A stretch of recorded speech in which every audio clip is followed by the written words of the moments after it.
Y en esta ocasión vamos a hablar de modelo de calidad de vida y apoyos y transformación de las organizaciones.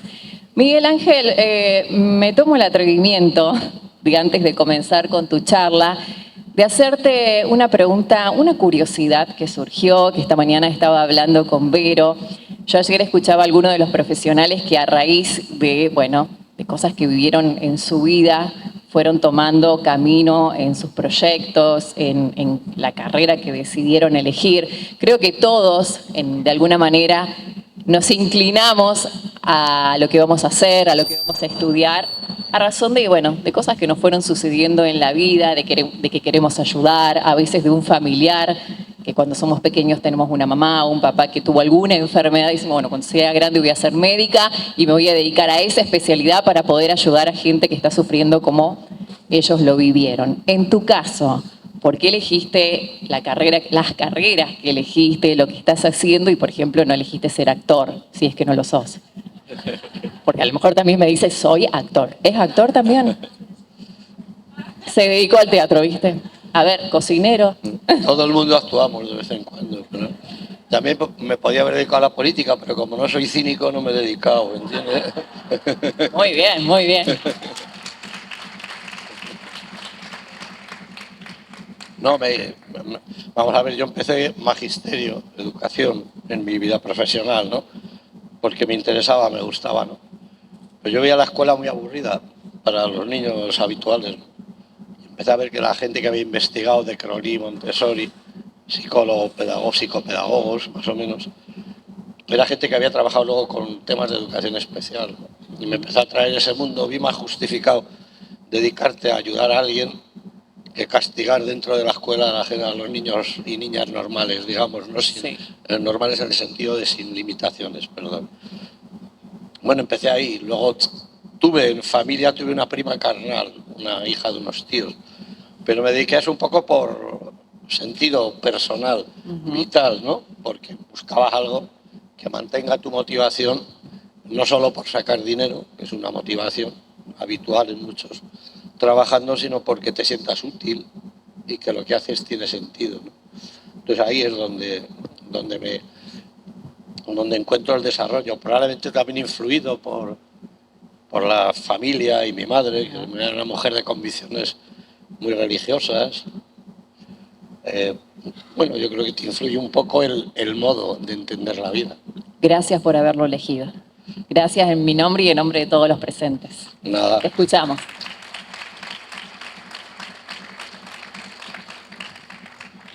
Y no me preguntéis cosas personales que ya no las digo, ¿vale? Vamos a hablar de calidad de vida y apoyo y transformación de organizaciones. Voy a hablar en torno a una hora y un poco como mucho, para luego dar paso a la parte de descanso y dar paso a las preguntas. Claro, mucha gente me conoce por modelo de calidad de vida. Muchas veces me preguntan cómo empezaste trabajando en calidad de vida. Y os comento para que veáis el atractivo que puede tener, ¿no? Yo he trabajado directamente con población con discapacidad. Fui maestro de niñas y niños con discapacidad, con problemas de inclusión social. Luego trabajé en rehabilitación de lenguaje, en fonoaudiología, directamente haciendo rehabilitación tradicional, niños síndrome de Down, parálisis cerebral, etc. Luego fui director escolar de un centro de educación especial. Luego ya fui inspector, supervisor y jefe de supervisores y me aburrí y me fui a la universidad ya. Fui cambiando, pero toqué todos los ámbitos profesionales. Entro en la universidad y empiezo a hacer investigación. Y al hacer investigación, una de las primeras que hago es con compañeros que trabajaban con discapacidad intelectual profunda, grave, y me dicen, queremos hacer una investigación para... Trabajaban en un centro que tenía 37 alumnos, eran muy buenos profesionales, como son o solemos ser todos los que nos dedicamos a este mundo, independientemente que tengamos que cambiar cómo lo hacemos, pero suele haber valores importantes y buenos profesionales, ¿no? Entonces me plantean, queremos hacer una investigación para que este centro de discapacidad intelectual profunda, que tenía movilizaciones en camilla por el centro, o sea, eran 37, pero eso era mucho movimiento en un centro pequeño, y querían hacer una experiencia de cómo funcionaría dentro del mismo ámbito, pero pasar a un piso de 5 personas solo 5, y probar qué cambios producía. Ellos entendían que sería mejor atención. Entonces ahí empiezo yo a revisar todo lo que había escrito sobre desinstitucionalización, sobre cómo reducir las residencias, pasar de esos modelos tradicionales generales a modelos más personales, y en ese proceso pues, gastamos mucho dinero del que nos financiaban. Logré que nos financiara un ministerio de España y gastamos mucho dinero no es esta época actual que tenéis la información a la mano. Entonces tenías que pedir pues a Estados Unidos en ese momento gente que trabajaba tesis doctorales, que eran tochos fotocopiados, nos llegaron varios paquetes, pedimos unas 20 o 30 tesis, y entonces ahí empecé a ver lo que se trabajaba, lo que no se trabajaba, y en un momento determinado lo que más me interesó fue lo que estaba haciendo Salok en Norteamérica y Kate, otra persona que trabajaba con él, y que era que empezaba a tocar el concepto de calidad de vida. Empezaba a decir, bueno, lo que hay que preocuparse es ver dónde la persona vive, qué pasa en su familia, analizar qué pasa en el ambiente inmediato y ahí tomar decisiones, ¿no? Y bueno, eso es lo que me atrajo y lo que me introduce o me pone en contacto con el concepto de calidad de vida. Calidad de vida, sobre todo, que calidad de vida centra todo en la persona y lo que facilita que la persona tenga bienestar, ¿no? Y luego es internacionalmente, se lleva hablando de calidad de vida más de 50 años, no es un tema nuevo. Se empezó hablando como sociología, es decir, todavía se compara, es como si comparas la calidad de vida de San Francisco con la de Buenos Aires. Pues desde luego aquí hay cosas más positivas como la tranquilidad de las calles y la tranquilidad que puede tener la gente para desenvolverse. Habrá otras cosas que no sean tan positivas, tendrás menos oportunidades laborales, seguro, tendrás otros problemas, pero calidad de vida empieza siendo un concepto que comparaba poblaciones o comunidades por nivel de renta, nivel de alfabetización de la población, zonas verdes, oportunidades de crecimiento, posibilidades culturales. Y entonces calidad de vida empezó siendo un concepto más de la sociología para comparar. Todavía se hace, las revistas les gusta mucho eso, ¿no? Pues eso, te pueden decir, si hablamos de Buenos Aires como el más grande, pues si te empiezas a comparar barrios, las villas miseria con las zonas de La Recoleta o Palermo lo otro, y empiezas a ver qué parámetros tan diferenciales que influencian al ciudadano en su vivir, ¿no?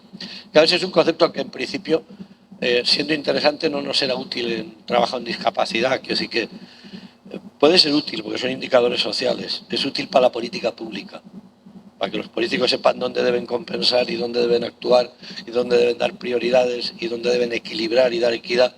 Para eso sí, sigue siendo importante. Pero para quienes trabajamos en el mundo de la discapacidad, tratando de apoyar y ayudar a quien tiene discapacidad, lo que hay que hacer es bajar a tierra ese concepto, y es lo que empezaron a hacer pues distintos, de manera natural, profesionales relevantes. Pues en Estados Unidos había unos cuantos, Good, una mujer, Beverly Brown, que todavía está escribiendo, Salok, luego estaban en Australia Cummins, en Australia y en Canadá también estaba Roy y Ivan Brown, en el Reino Unido había David Fels y Fred Perry, en Finlandia 3 mujeres que trabajaban con discapacidades graves en el ámbito educativo, 3 investigadoras. O sea, había mucha gente empezando a hablar de calidad de vida, bajándolo a tierra, bajándolo a cosas parecidas, o como empecé a hacer yo, a decir cómo es la calidad de vida de alguien que está en un piso en vez de en una residencia. Eso lo hacía David Fels. Cummins preguntaba en qué manera la persona está satisfecha y cómo puedes medirlo. O sea, calidad de vida empieza a ser un concepto que baja a centrarse en la persona y no en cosas externas, en comparación de indicadores externos, sino indicadores personales.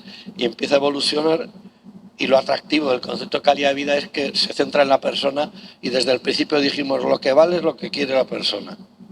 No lo que dice el profesional, por muy inteligente que sea, o el equipo, por muy variado y competente que sea, ni lo que dice la mamá o el papá, por mucho que quieran a su hijo, que sí que tiene, todo tiene sentido. Y lo que la administración o la política pública decide, pues también tiene sentido. Pero lo que hay que hacer es saber lo que la persona quiere. O sea, calidad de vida empezó a apuntar, hay que preguntarles a ellos y hay que saber lo que ellos quieren para que entendamos su bienestar. Entonces, calidad de vida es sinónimo de bienestar personal. Es decir, hablar de la calidad de vida de cualquiera de nosotros es preocuparte por ti y por tu opinión y por tu bienestar, y ahí hay muchas variaciones, ¿eh? Hay cosas comunes y luego hay variaciones. A unos les interesa la cultura, a otros el deporte, a otros ni la cultura ni el deporte, lo que les interesa son temas de lectura y de otro tipo, a otros están satisfechos con temas de actividad laboral continua y les gusta trabajo en el campo. Y hay muchas variaciones, ¿no? Pero el concepto de calidad de vida de entrada, yo entro en contacto con él para comparar lo que era un centro de discapacidad intelectual profunda de 37 personas, que pasa a ser provisionalmente, y medimos qué ocurre cuando son 5 o 6 personas. Y yo, en la revisión de lo que estaba publicado por estos autores y en las tesis que se habían hecho, empiezo a encontrar cómo evaluar eso, ¿no? Cómo evaluar, entonces empieza a decir qué tipo de interacciones tienen los profesionales con la persona, cuántas, quién las inicia, qué tipo de protección y seguridad tiene el centro, cuántas actividades de participación en la comunidad se hacen. Eso empiezan a ser las maneras de medir la calidad de vida en ese momento. Así empezamos en el año 94, 96. Y ahí empecé a trabajar con el profesor Saló, que llevaba un recorrido de coordinación un poco internacional de todo lo que hacían distintos autores, pues interesante, ¿no? Entonces, calidad de vida, el interés que tiene es, centra todo en la persona, justifica todo si la persona se beneficia, no si la organización, no si la administración, no si la familia, la persona. Lógicamente, calidad de vida es un concepto de todas formas que hay que entender que también hay un planteamiento de calidad de vida familiar, que no es lo mismo. Las familias que tienen hijos con discapacidad tienen unas situaciones de estrés mucho mayores que las que tienen los demás. Cualquier hijo en los primeros momentos, ya sabéis, es estresante, y el que no lo sabe, pues lo sabrá cuando le tenga, ¿no? Es estresante porque no sabes qué tienes que hacer, cómo te cambia el tiempo, te cambia el horario, te cambia todo, nuevas tareas, a la mamá sobre todo. Por eso, como las mujeres sois muy listas, vais donde la mamá para que apoyen los primeros días, ¿no? Para que el estrés que te genera un hijo nuevo, acomodarte a la relación, dar el pecho, ver si todo funciona bien, las vacunas, todo ese jaleo, necesitas apoyo y ayuda. Pero eso es algo que normalmente se resuelve. Claro, cuando tienes un hijo con discapacidad y si tiene problemas de salud o de salud mental importantes, el estrés es permanente durante mucho tiempo. De manera que la familia también es un objeto de atención debe ser un objeto de atención por parte de las organizaciones sociales. Puede parecer curioso, pero en España el movimiento principal de organizaciones lo generan familias junto a profesionales, y a veces coinciden ambos roles, que desarrollan iniciativas para ayudar a sus hijos, ¿no? Pero hasta que no pasan 30 años de eso empezó en los 60 en España, en los 70, hasta bien, ya ha entrado casi este siglo, no empieza a ser la familia el foco de atención de las propias organizaciones. Y hay muchas familias que se pueden romper, muchas familias con necesidad de ayuda, y hay muchas limitaciones a veces para resolver los problemas cotidianos. Entonces, recordar que aunque yo voy a hablar de calidad de vida individual, también hay una calidad de vida familiar, y que eso es objeto de análisis y debe ser objeto de atención de las organizaciones, ¿eh? No solo es la de la persona con discapacidad, sino también la de la familia. Y en la familia estudiamos otras dimensiones, algunas comunes y otras distintas. Y tenemos alguna escala que luego os comento. Tiene menos desarrollo la investigación y la práctica profesional, pero tiene la misma necesidad de desarrollarse. Entonces, bueno, ahí ves que hablo ya de los términos actuales, que es modelo de calidad de vida y apoyos. En segundo lugar, de cómo hacer la transformación de las organizaciones, ¿no?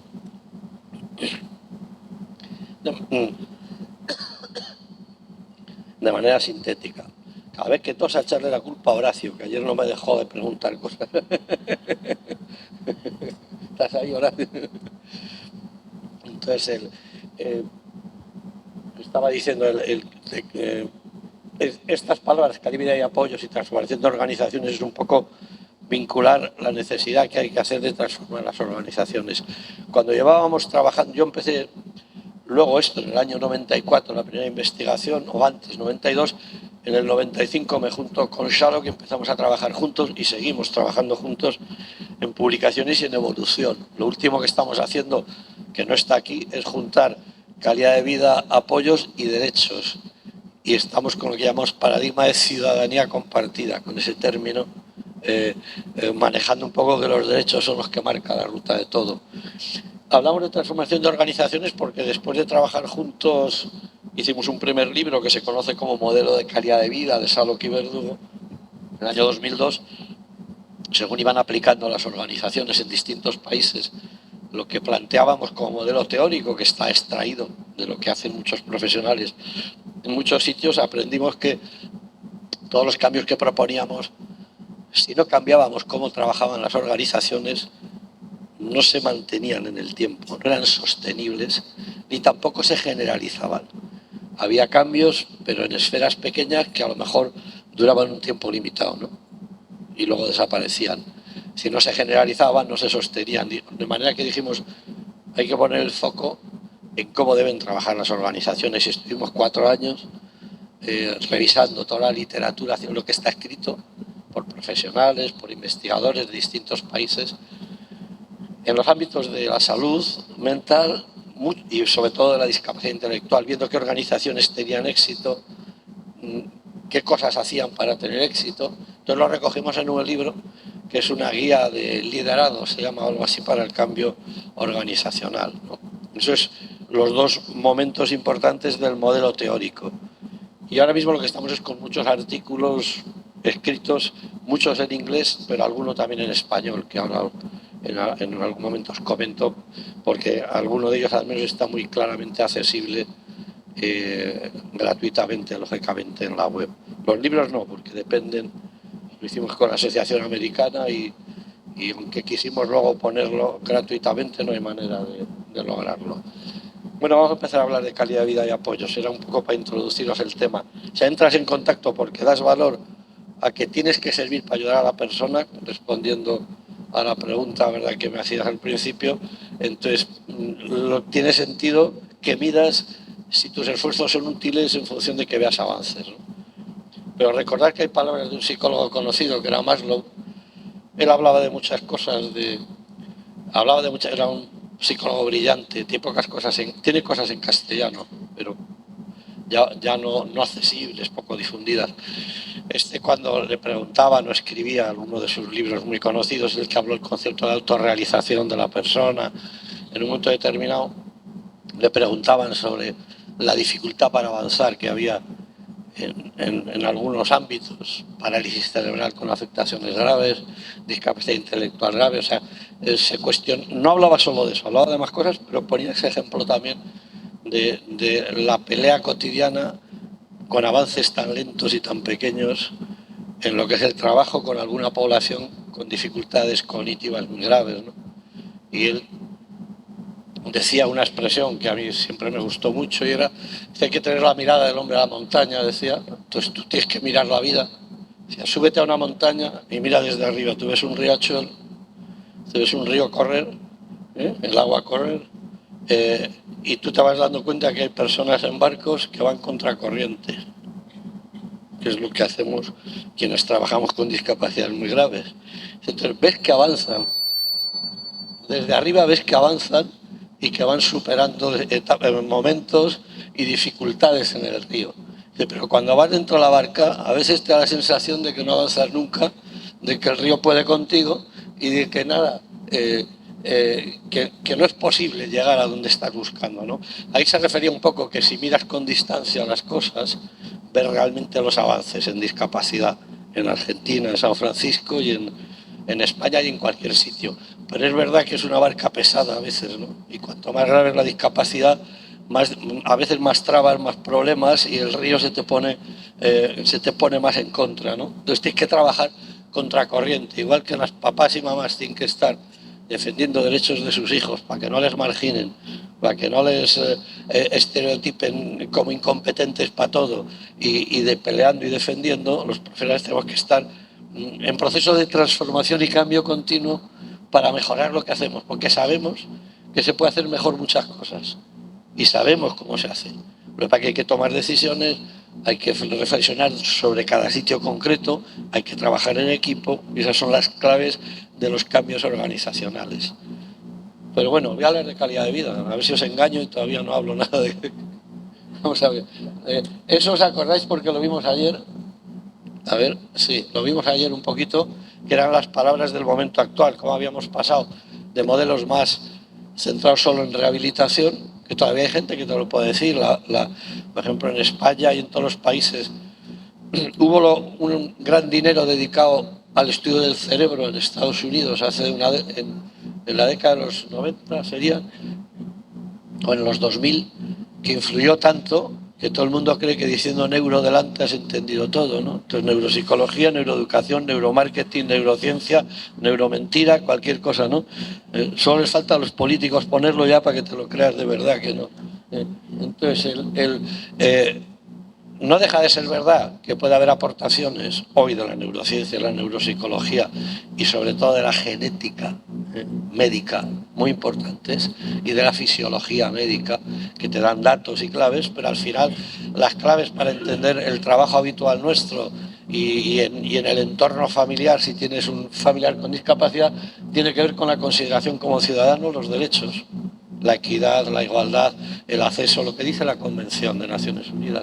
Y luego tenemos la respuesta en el lugar más natural, planificar el futuro, acordaros siempre, planificar el futuro, no la rehabilitación. Eso puede ser parte de planificar el futuro, ponerle en mejores condiciones para que en el futuro, pero luego tienes que planificar su bienestar, sus metas, sus preferencias, sus intereses. Eso era planificación centrada en la persona que ayer Verónica creo que comentaba o preguntabas en algún momento, ¿no? Y luego veis palabras clave, lo de no solo es un equipo interprofesional, que en su momento era, la clave era un equipo y cuanto más seamos mejor. Bueno, eso no es malo, claro. Pero decimos, pero con su círculo de apoyos, entonces involucra gente de la comunidad cotidiana, familia, voluntario o profesionales que trabajamos voluntariamente a veces por simpatía, por afecto y por entendimiento con alguna persona y colaboras en las tomas de decisión de la persona para que active su papel y aprenda a expresar sus intereses, aprenda a tomar decisiones oportunas porque necesitan esos apoyos para tener claridad un poco de cómo hacer las cosas, ¿no? Luego otro concepto clave es autodeterminación, que será una de las dimensiones de calidad de vida, y relaciones interpersonales.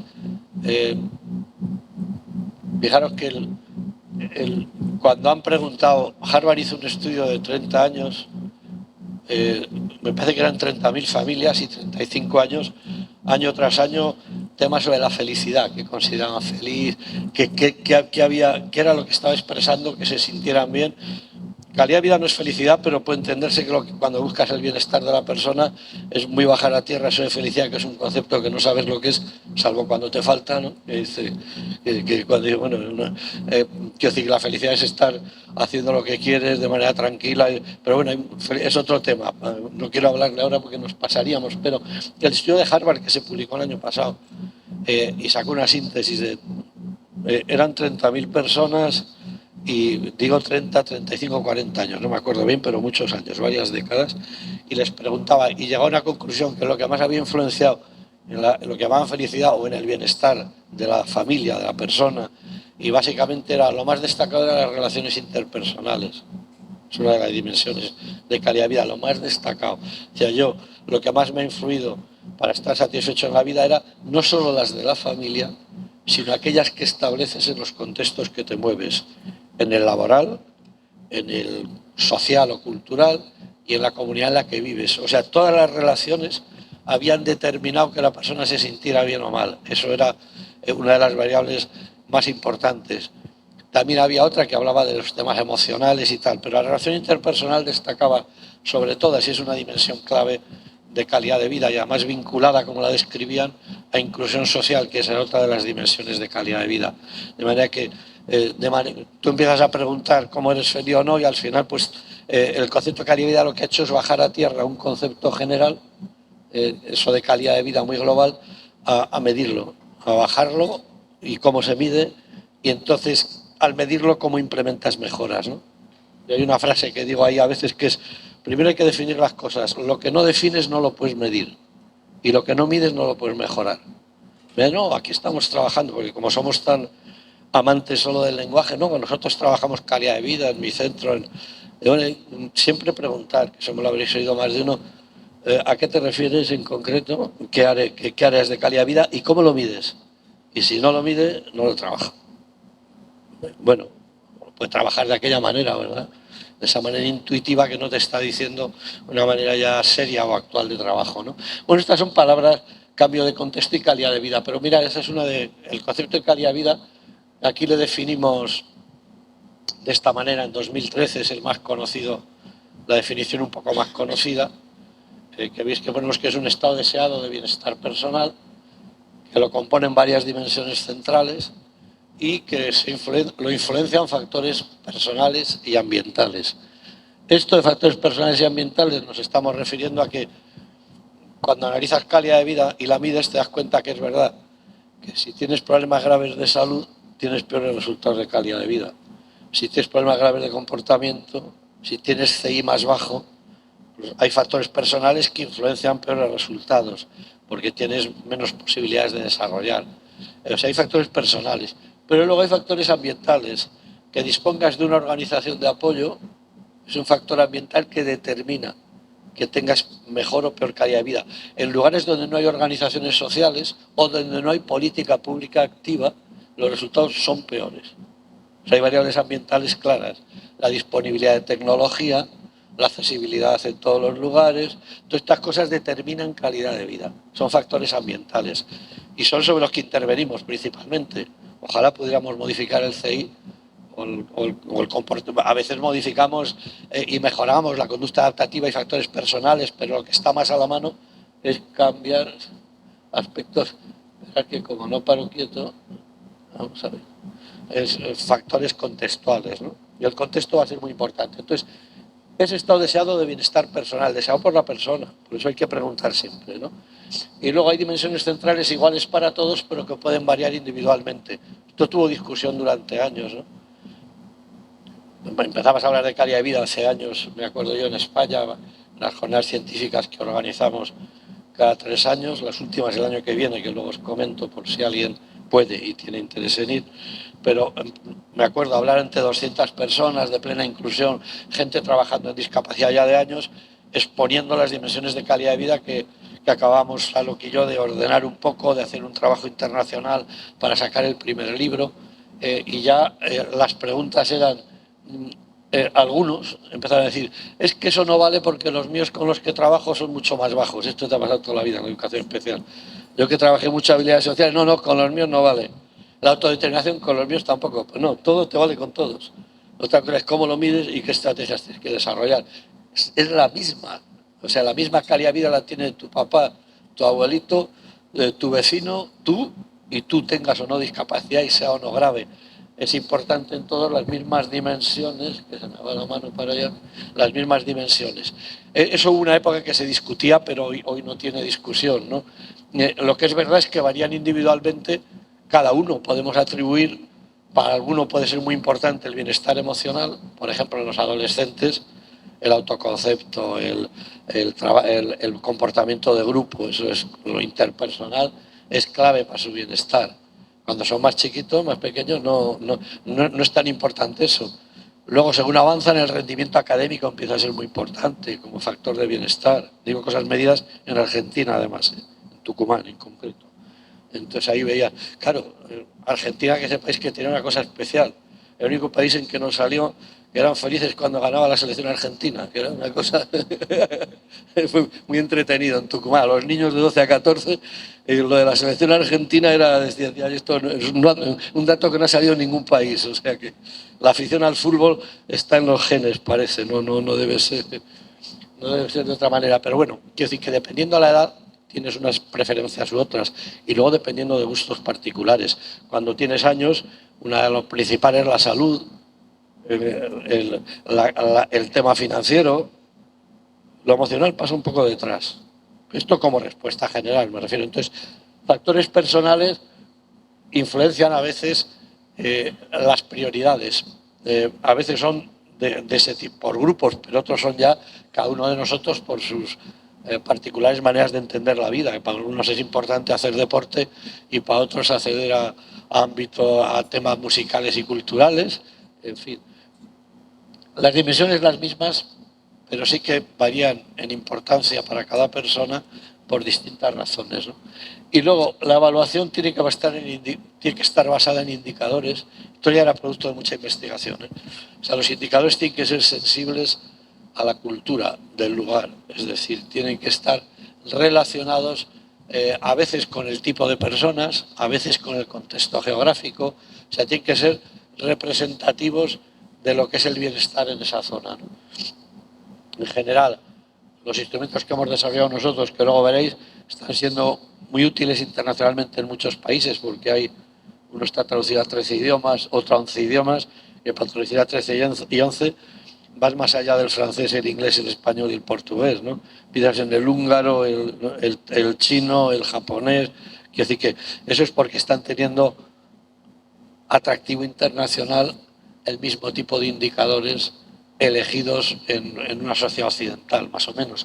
Pero no siempre te valen los indicadores. Por ejemplo, ahora estamos construyendo, luego Gloria, algún procedimiento de evaluación nos han pedido para algún grupo de población, lo comentaba antes, en parálisis cerebral, con las discapacidades físicas asociadas que suele tener, a veces la calidad de vida o las necesidades de apoyo requieren un análisis de indicadores distinto.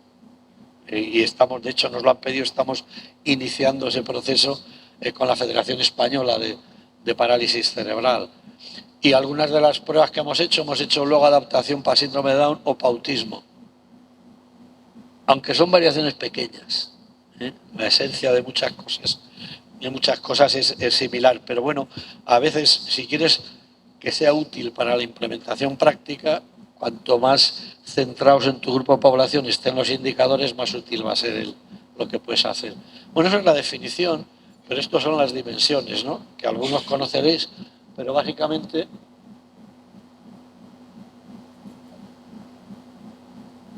esta síntesis inicial la hizo Sherlock, porque el Fales en Inglaterra ponía 5, Cummins en Australia 4, Flanagan en Estados Unidos 7, y todos empezaban a coincidir mucho con la palabra bienestar, por eso decimos bienestar personal. Pero aquí veis un poco la propuesta de lo que son las 8 dimensiones. Difícilmente encontraréis algo importante en tu vida que salga de estas dimensiones, ¿no?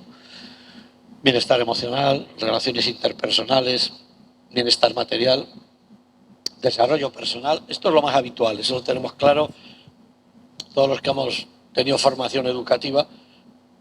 En realidad lo que hacemos es no solo rehabilitar, que aprendan cosas, ¿no?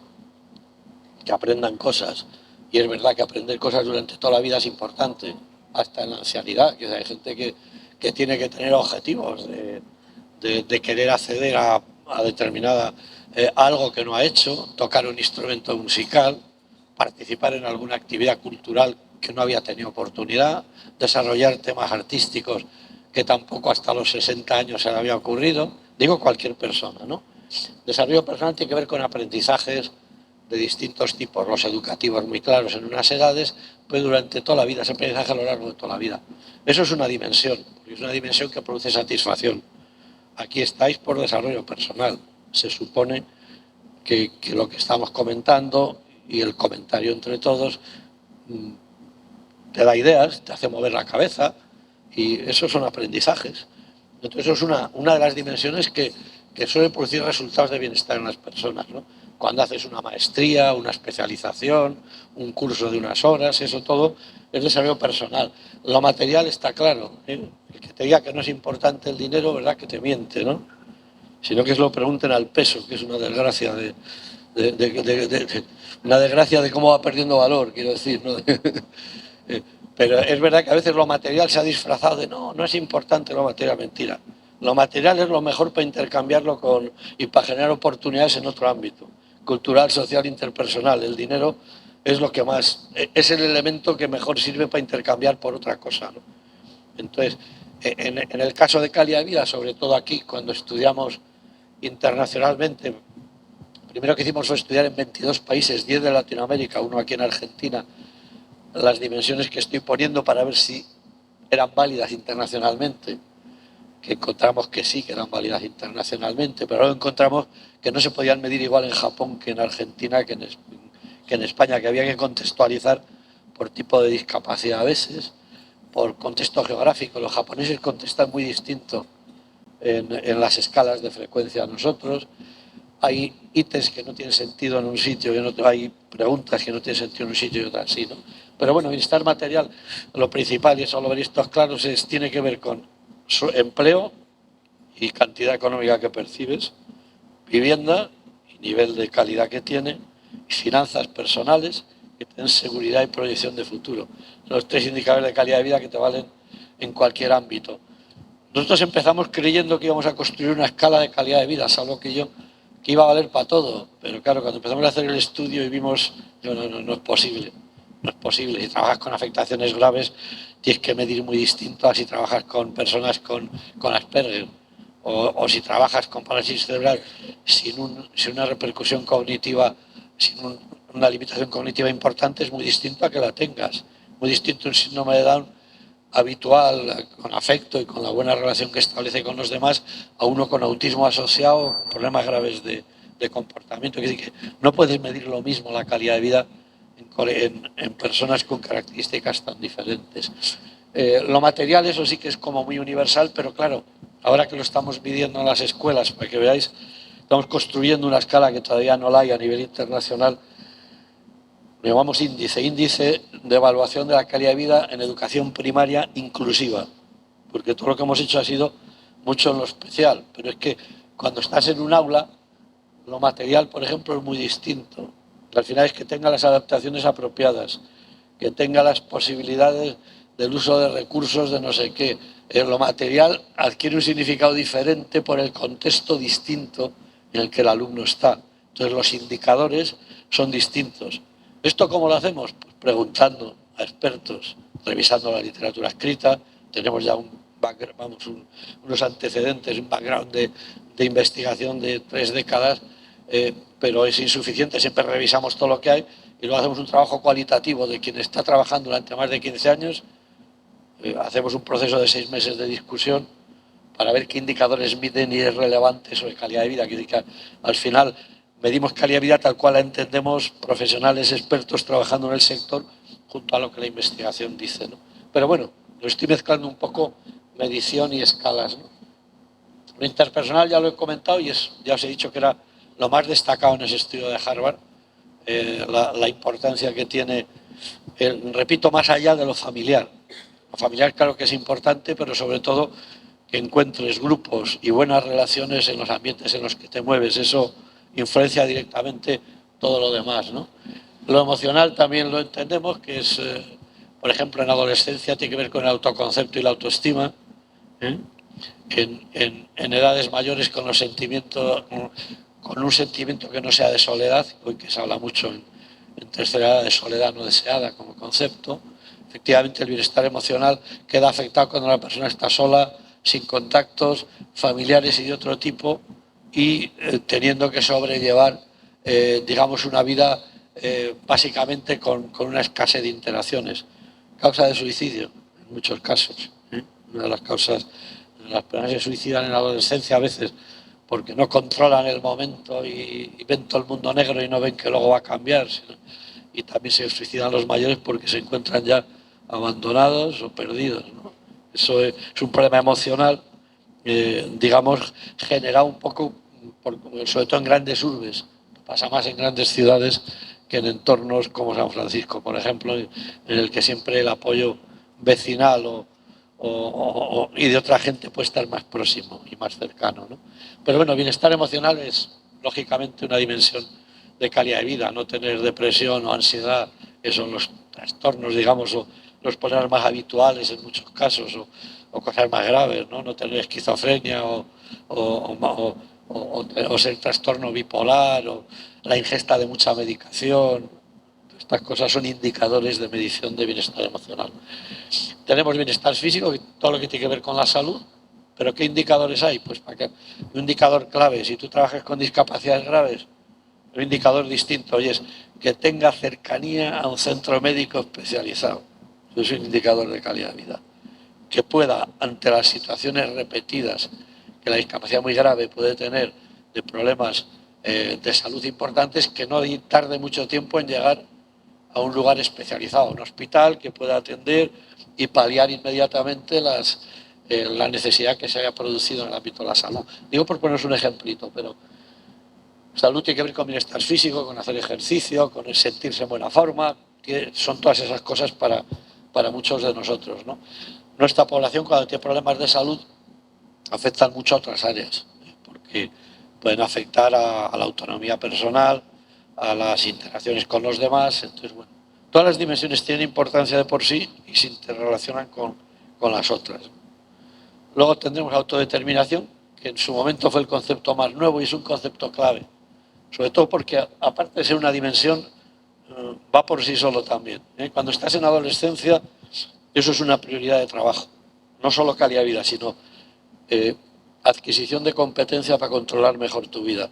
Los demás lo aprendes por observación. Tu hermano mayor, tu hermana, el vecino, la vecina, vas viendo qué hacen, tú vas diciendo me interesa, no me interesa, vas viendo cómo fracasan o cómo tienen éxito, te vas aprendiendo, vas fracasando tú o teniendo éxito y vas aprendiendo un poco a controlar tu vida.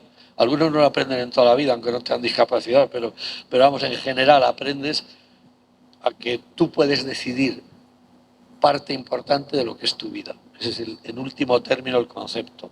Y este fue importante porque en el mundo de la educación especial, los que procedemos de ahí, habíamos generado sistemas muy pasivos, como los tenemos todavía en el trabajo. Muchas veces en organizaciones en que definimos todo, tienes que hacer esto y debes hacer lo otro.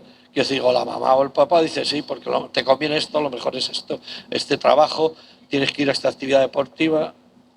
Entonces, cuando decides todo por el otro, le estás generando una falta de motivación, eso está comprobado por investigación.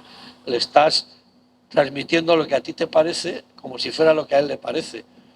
Y no por tener discapacidad cognitiva, aunque sea importante, dejas de tener intereses y preferencias, que son las que hay que conocer y estudiar y aprender a que exprese en función del contacto con experiencias variadas la persona. La autoritación es un gran concepto. Quien trabaja en adolescencia, tengan o no discapacidad, más vale que se entre ahí siempre, porque es conocer tus competencias, saber qué quieres hacer, establecer metas en la vida. Hay indicadores, son, ¿estableces metas o no?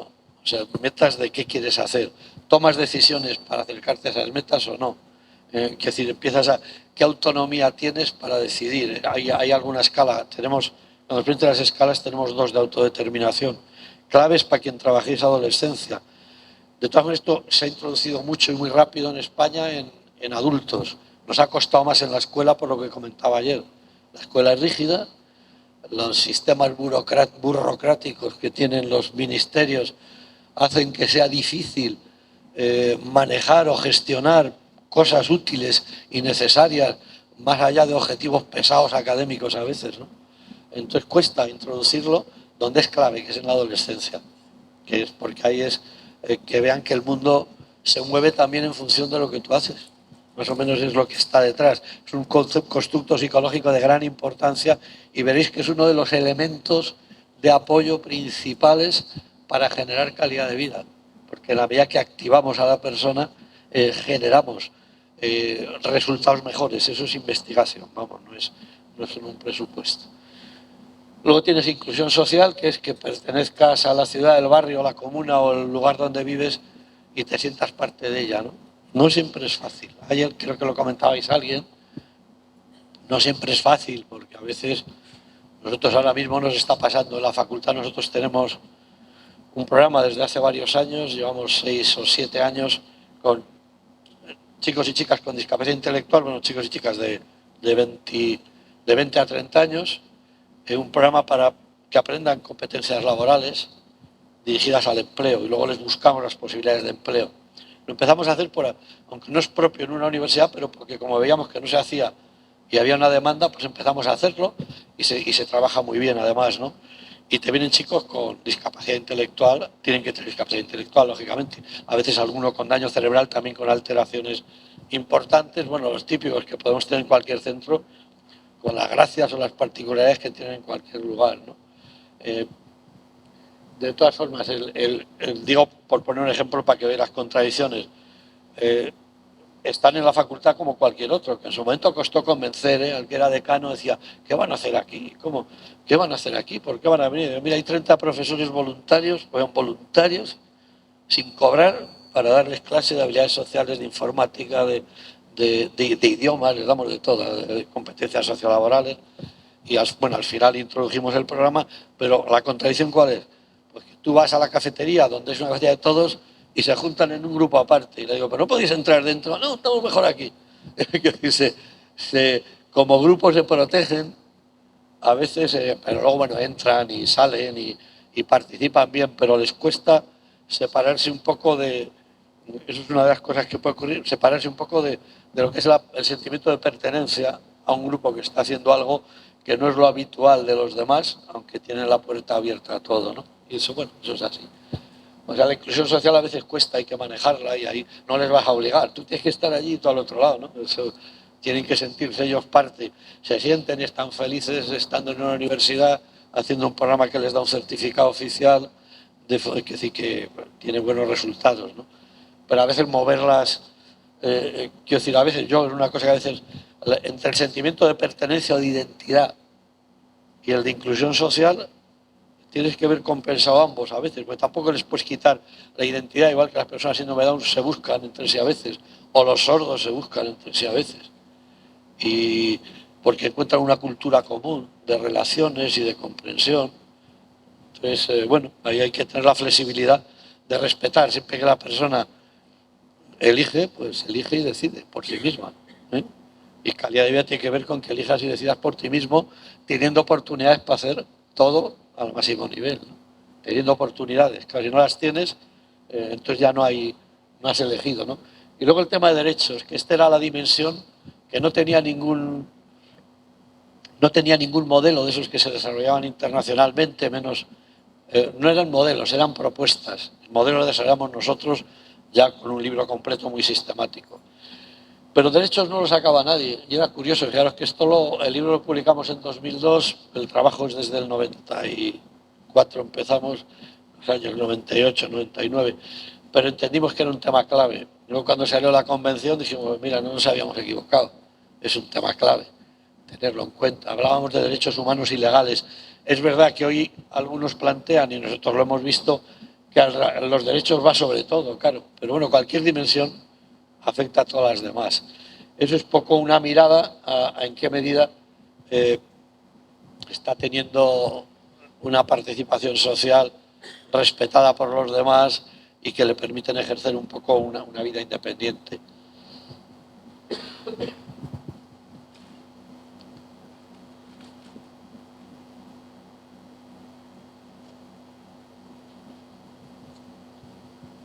Bueno, esa es la definición de calidad de vida. A mí es la que más me gusta. La canónica, la que más conocida es la anterior, que os he dicho, estado deseado de bienestar personal. Por esta hicimos algo que yo ya en 2016 íbamos acercándonos a juntarnos con lo que era el enfoque de apoyos, de planificación centrada en la persona, etcétera, diciendo vamos a juntar ambas cosas porque juntas pues agarra el poder de lo que conviene transmitir, ¿no? Pero miraros lo que decíamos, bueno, una calidad de vida exige una evaluación interdisciplinar y multidimensional rigurosa de necesidades y deseos de la persona. Eso es el enfoque centrado en la persona. Aparte de que utilices escalas de evaluación, luego veremos, tienes que preguntarle y saber y incluir sus prioridades y sus preferencias. Si quieres bienestar de cualquiera de nosotros, pues que te pregunten, ¿no? Si alguien te va a ayudar, pues en qué quiero que me ayudes, ¿no? Eso al final es lógico, ¿no? Pero es tan lógico que lo hemos hecho hasta recientemente. Es decir, que lo ilógico ha sido como he dicho, no, yo sé lo que le conviene, porque soy su papá, su mamá, o el profesional que más conozco de este tema, o el responsable que trabajo con él. Pues no, pregúntale, entérate. Ha habido casos curiosos. Alguien, conocéis, me hablabais ayer, alguien habéis conocido a Enriqueta Blasco, que es una trabajadora social argentina. En el primer máster que hicimos aquí en el año 93, yo dirigí un máster, primero que se hace en América, Nos iniciamos en la Casa Rosada en los tiempos del Menem, una cosa entretenida. ¿eh? Como se había hablado poco de máster, parecía una cosa del otro mundo, claro. Y tenía importancia porque no se había hablado casi, ¿no? Salvo en algún ámbito de la medicina, que se hacía alguna formación, pero rara. Entonces, en ese primer año, ya no me acuerdo lo que iba a decir. Al hablar de Menem me he desorientado. De Enriqueta, es verdad. Enriqueta Blasco hizo un trabajo muy bueno. Ella es trabajadora social. Trabajaba en Don Orione, en el Gran Buenos Aires. Bueno, trabajó en un Don Orione para hacer el trabajo fin de máster que hacíamos. Era un máster muy comprimido, 6 semanas en Buenos Aires y luego un trabajo serio de un año de desarrollo de un proyecto que se presentaba ante un jurado público.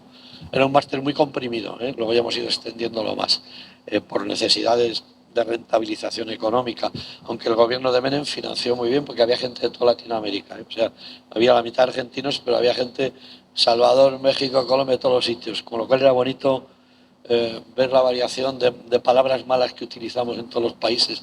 Lo primero que hacían los alumnos, aquí no se puede decir pico, no sé cuándo, aquí no se puede coger, aquí no se puede... Era, los 2 primeros días, pero claro, ponías una blanca así y llegamos a poner 3 o 4, porque cubano, que había también algún cubano, pues las palabras que no puedes utilizar son muy distintas a las que haces aquí, a que la riqueza del español ahí es estupenda, pero bueno, Enriqueta hizo un trabajo muy bueno con discapacidades muy graves para evaluar 3 dimensiones de calidad de vida, porque era discapacidad tan grave que costaba comunicarse con ellos. El esfuerzo primero era familiarizarse con el entorno en un enfoque etnográfico, que luego lo vemos de medición, en el cual ella se relacionó con 4 personas, una hablaba a través de una cámara con ella para captar la atención, con sistemas de comunicación complejos, que es como hace falta con población muy afectada, para sacar datos, ¿no? Y luego preguntábamos a los directivos del centro, que llevaba ahí 20 años, y profesionales, a ver si coincidía las preferencias de la persona en qué actividad, no me acuerdo ya qué dimensiones eran, pero eran 3, creo que era la interpersonal, seguro, otra creo que era la inclusión social. Al final yo me acuerdo que salía, el dato más curioso es que no coincidía nada, la opinión que tenía directivos y profesionales con la opinión de los chicos. Nunca les habían preguntado.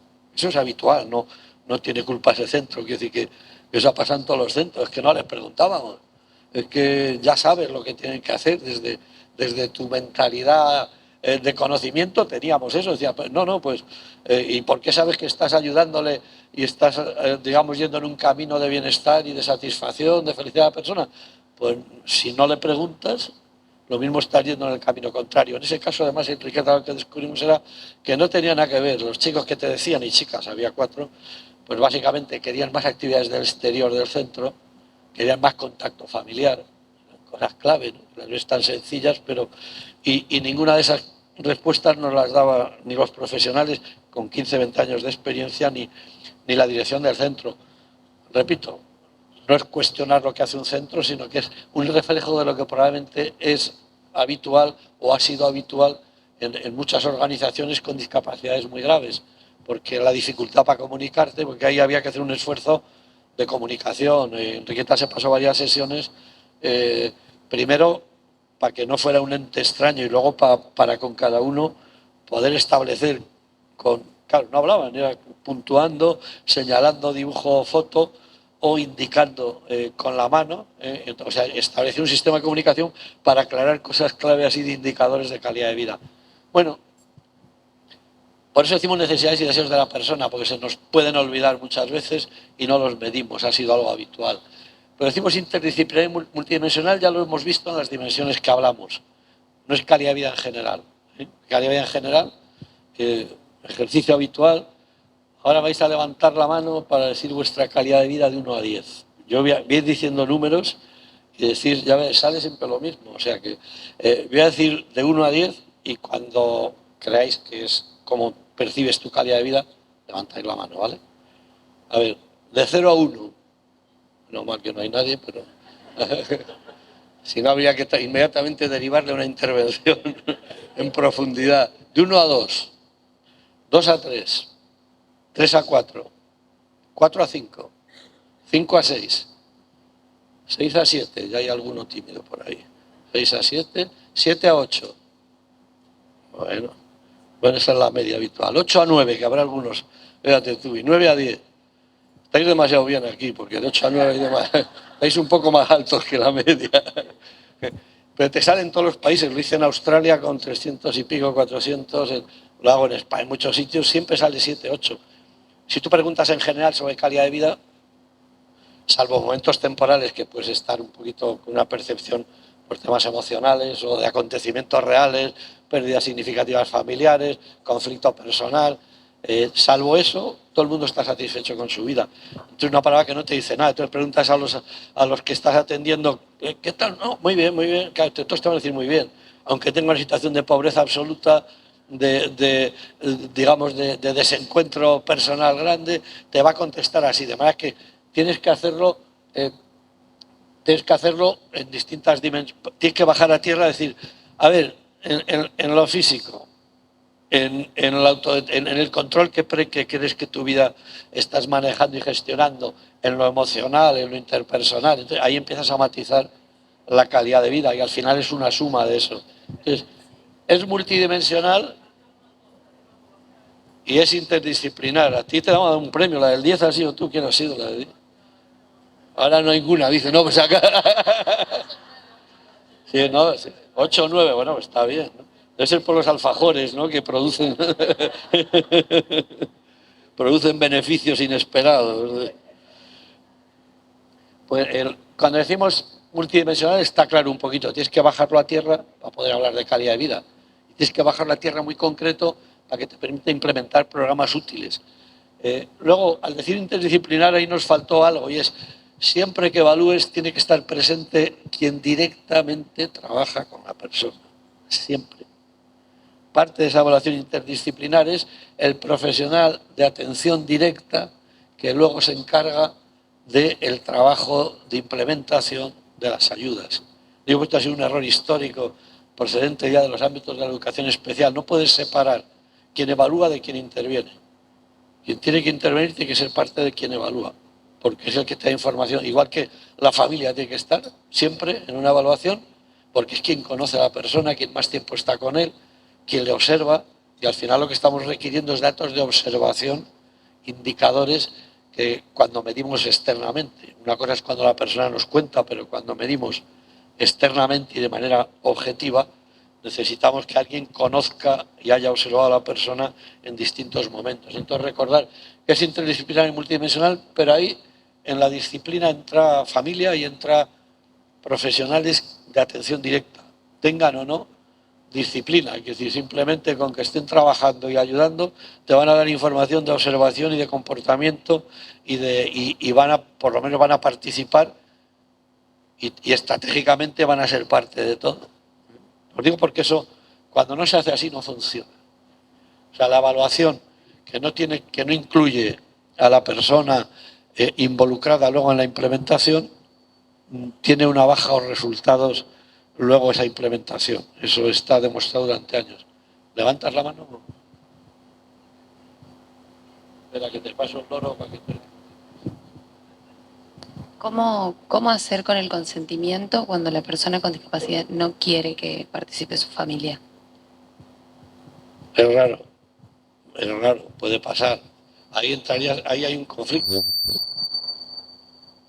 Si desde luego no tiene, en último caso, el interés es el de la persona.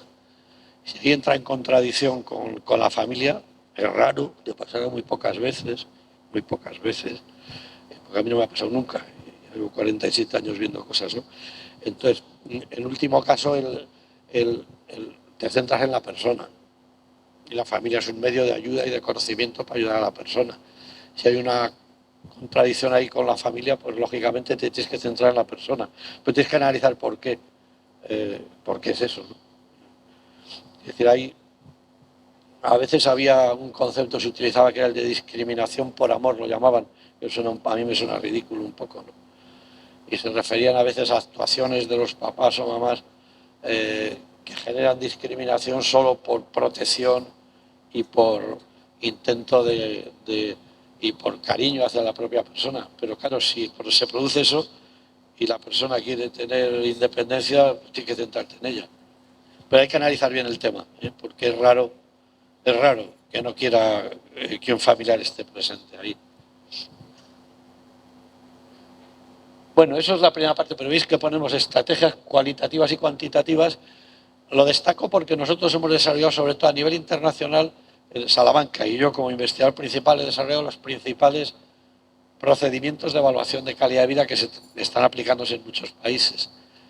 Y son cuantitativos, pero también hay que entender que no solo hay que evaluar objetivamente, sino que lo cualitativo es importante, que a veces necesitas guías para sacar información de la persona, el consenso de la experiencia de profesionales en una organización que a lo mejor llevan juntos trabajando 8, 10, 6, 15 años, puede ser importante y es generar un análisis del tema de calidad de vida y pueden generar un planteamiento de consenso sobre qué cosas van a trabajar porque consideran importantes en base a su conocimiento y a las familias que son las responsables. Que decir que lo cualitativo es una estrategia de medición muy necesaria para el tema de calidad de vida. De hecho, la planificación centrada en la persona, las necesidades y deseos es cualitativo, es preguntarle. A veces utilizar guías de apoyo para preguntar, ¿no? La clasificación internacional del funcionamiento de discapacidad y salud a veces te puede dar guías para detectar dificultades o problemas que puedes utilizar, ¿no? Y las escalas que construimos nosotros las construimos cualitativa y cuantitativamente, de hecho. O sea que, pero que no creer solo que a veces con una escala cuantitativa resuelves todo, sobre todo porque la parte personal, el componente que ayer veíamos de aquel de necesidades y deseos de la persona, eso es cualitativo. El círculo de apoyos es exprese necesidades, metas personales, muchos no tienen, y tienes que ayudarles a construirlas, pues tienes 16 años, vas a acabar la escolaridad, tienes que estar transmitiendo, piensa a ver qué cosas hay que puedes hacer, a qué cosas puedes valer o no, qué oportunidades reales tenemos. Eso es un trabajo de grupo cualitativo, de apoyo, de asesoramiento, de un círculo de apoyos. Y estás buscando calidad de vida en la manera que estás buscando perfilar las metas, deseos y preferencias de la persona en su vida adulta. Eso es cualitativo. Entonces, fijaros que aquí ya decíamos al final, evalúas para desarrollar un programa individualizado de apoyo con una estrategia centrada en la persona. Es decir, evalúas para implementar algo, no para dejarlo simplemente en un mayor conocimiento. Y lo remarcamos mucho porque, os lo decía ayer, un problema que tienen muchas organizaciones es que sí que se ponen a evaluar con rapidez. Hoy en España es muy general temas de calidad de vida, pero a muchas también les cuesta implementar luego, simplificar esa información para implementar acciones y organizar la gestión de la implementación de la mejora de la calidad de vida. Eso tienes que hacer un trabajo interno de la organización de toma de decisiones, quién hace qué, de qué manera, cómo usar los datos. Eso se resuelve en cada caso. Entonces aquí ya acercábamos la evaluación a la intervención y al final incluíamos lo que veis ahí, que hay que demostrar resultados positivos, que no vale con decir va mejorando, sino que hay que utilizar procedimientos útiles, científicamente validados, que significa psicométricamente bien construidos. En nuestro modelo de calidad de vida tienes que medir de manera fiable, que es lo que llamamos fiabilidad, o sea, que sea estable la puntuación, que lo que midas hoy sea igual que lo que mides dentro de un año, que lo que midas tú sea igual que lo que mido yo, fiabilidad entre evaluadores. Eso tienes que hacer pruebas o procedimientos que te garanticen que eso que mides tiene esa fiabilidad. Y luego valide que miras realmente lo que estás pretendiendo medir, emocional, interpersonal, eso que quieres medir que sea real. Para eso hay que hacer un procedimiento psicométrico de construcción de las escalas, pero que cuando tienes eso, a diferencia de una escala que te inventes, por muy listo que seas, ¿verdad?, como se ha hecho muchas veces, una escala que es fiable y válida te permite tomar decisiones. Nosotros tomamos decisiones sobre el programa a implementar, las prioridades a trabajar, la estrategia terapéutica a utilizar en un momento determinado o las actividades a impulsar, ¿no? Entonces, todo eso lo puedes hacer apropiadamente basado en datos, no basado en intuiciones. Entonces, una escala bien construida te permite saber del grupo con el que trabajas, porque trabajamos con grupos de 8, 6, 10, cosas comunes, en qué dimensiones comunes podemos hacer algo que mejore el bienestar o calidad de vida de las personas a las que atendemos. O sea, una escala bien construida te permite comparar bien lo de cada uno de los miembros del grupo que trabajas porque sabes que está midiendo lo mismo. Entonces, esta necesidad es común y te permite trabajar conjuntamente aspectos comunes y también te permite a lo largo del tiempo volver a medir para ver si has mejorado la calidad de vida o no. Puedes tardar 1 año o 2 años. Últimamente tenemos algunos que hemos tardado solo 6 meses. Mejorar la calidad de vida, que son asuntos importantes, no es un programa de 10 sesiones, ¿verdad? Como a veces se estudia, ¿no? Haz un programa de intervención de 10 sesiones. Esto es muy típico en la facultad mía y en muchas otras de psicología. Haz un programa de intervención en 10 sesiones. Bueno, en 10 sesiones un programa educativo vale, pero no son 10 sesiones. Mejorar calidad de vida y hacer cambios importantes en el modo de trabajar la organización, mide los resultados después de un tiempo, 1 año, a veces 2 años. Por ejemplo, ahora que estamos haciendo una muy potente desinstitucionalización, parecido a eso como empecé yo, con un programa europeo que ha dado muchos recursos, se llama Mi Mansión. Bueno, se llama Mi Casa, se llamaba, nosotros lo llamamos Mi Mansión para vacilar, porque es para mi casoplón, que decimos también en español, que es como, pero es como que se está financiando mucho en distintas comunidades autónomas de España por parte del gobierno con fondos europeos, la transformación en esas entidades con discapacidades muy graves hacia pisos de 3, 4 personas en la comunidad, elegidos por ellos, con actividades elegidas. Entonces estamos midiendo gerentes profesionales, personas y familia. Una locura de medición. Tenemos a 4 personas moviéndose continuamente por Canarias, Cataluña, Madrid, distintas partes, ¿no? Ahí lo que estamos midiendo y lo que estamos ya encontrando, sí que en 6 meses del cambio que se ha hecho, por ejemplo, autodeterminación ha sido muy importante. ¿Y cuándo ha sido muy importante? Cuando ha tenido oportunidades. Cuando no ha tenido nuevas oportunidades, no ha habido incrementos. Entonces, estamos viendo relaciones importantes de cómo se producen los cambios y a causa de qué. Pero bueno, quiero decir que los cambios de calidad de vida no son cambios de hoy para mañana, son meses, cuando menos. Si haces un cambio sustancial de trabajar en una institución a trabajar en la comunidad, lo que hay que hacer es pausado, no es así. Ahí encontrarías cambios inmediatamente si está bien planificado, lógicamente. Pero bueno, al final hay que demostrar resultados positivos. Entonces hay que comparar y hay que utilizar pruebas bien construidas que te permitan comparar. Hoy el profesional, el clínico de trabajo, lo que hace es utilizar datos para sus decisiones. Mira, estas son las distintas maneras de medir. El etnográfico es el que hizo Enriqueta, que era ser parte de la comunidad y en base a ser parte de la comunidad sacar información relevante, en este caso sobre calidad de vida. El enfoque etnográfico era el de las famosas Margaret Mead o Malinowski en principios del siglo XX, que se iban a tribus primitivas para comprender su cultura, sus ritos iniciáticos de paso a la vida adulta, convivían con ellos, pero observaban y sacaban datos. Creo que el cualitativo, observaban y sacaban datos. Se repite este tipo de actividad, después de esto suele pasar esto otro. Lo etnográfico es más, es apropiado para ver calidad de vida en algunos casos. Lo que pasa es que no suele ser algo rentable de tiempo para que podamos utilizarlo en el mundo de la discapacidad fácilmente. En investigación cabe hacerlo, como experiencia cabe hacerlo, pero digamos que tiene menos factibilidad, que lo que más se usa es las escalas multidimensionales, porque son rápidas, fáciles de aplicar, puedes aplicarlos a todos, puedes comparar datos, puedes utilizar los datos individual o grupalmente, tienen esa factibilidad. Y siempre, lo he puesto por orden esto, siempre la autoevaluación de la persona y el autoinforme. Si tienes escalas que te midan, nosotros tenemos algunas, la opinión de la persona sobre su calidad de vida, mejor, porque también tendrás puntuaciones fiables y válidas. Pero al menos si no, siempre te tiene que dar información sobre sí misma, sobre lo que le gusta, sobre sus preferencias, sobre lo que le da bienestar. Se ha escapado. Entonces, multidimensional es autoevaluación. Hay otras, el análisis de discrepancia lo utilizamos para el desarrollo de la teoría de calidad de vida. Entonces preguntamos en 22 países. Cuando creíamos que bastaba con una escala, habíamos construido una con las 8 dimensiones y con 3 ítems por dimensión, o 24 ítems. Preguntábamos 2 cosas. suponeros a un familiar aquí en San Francisco.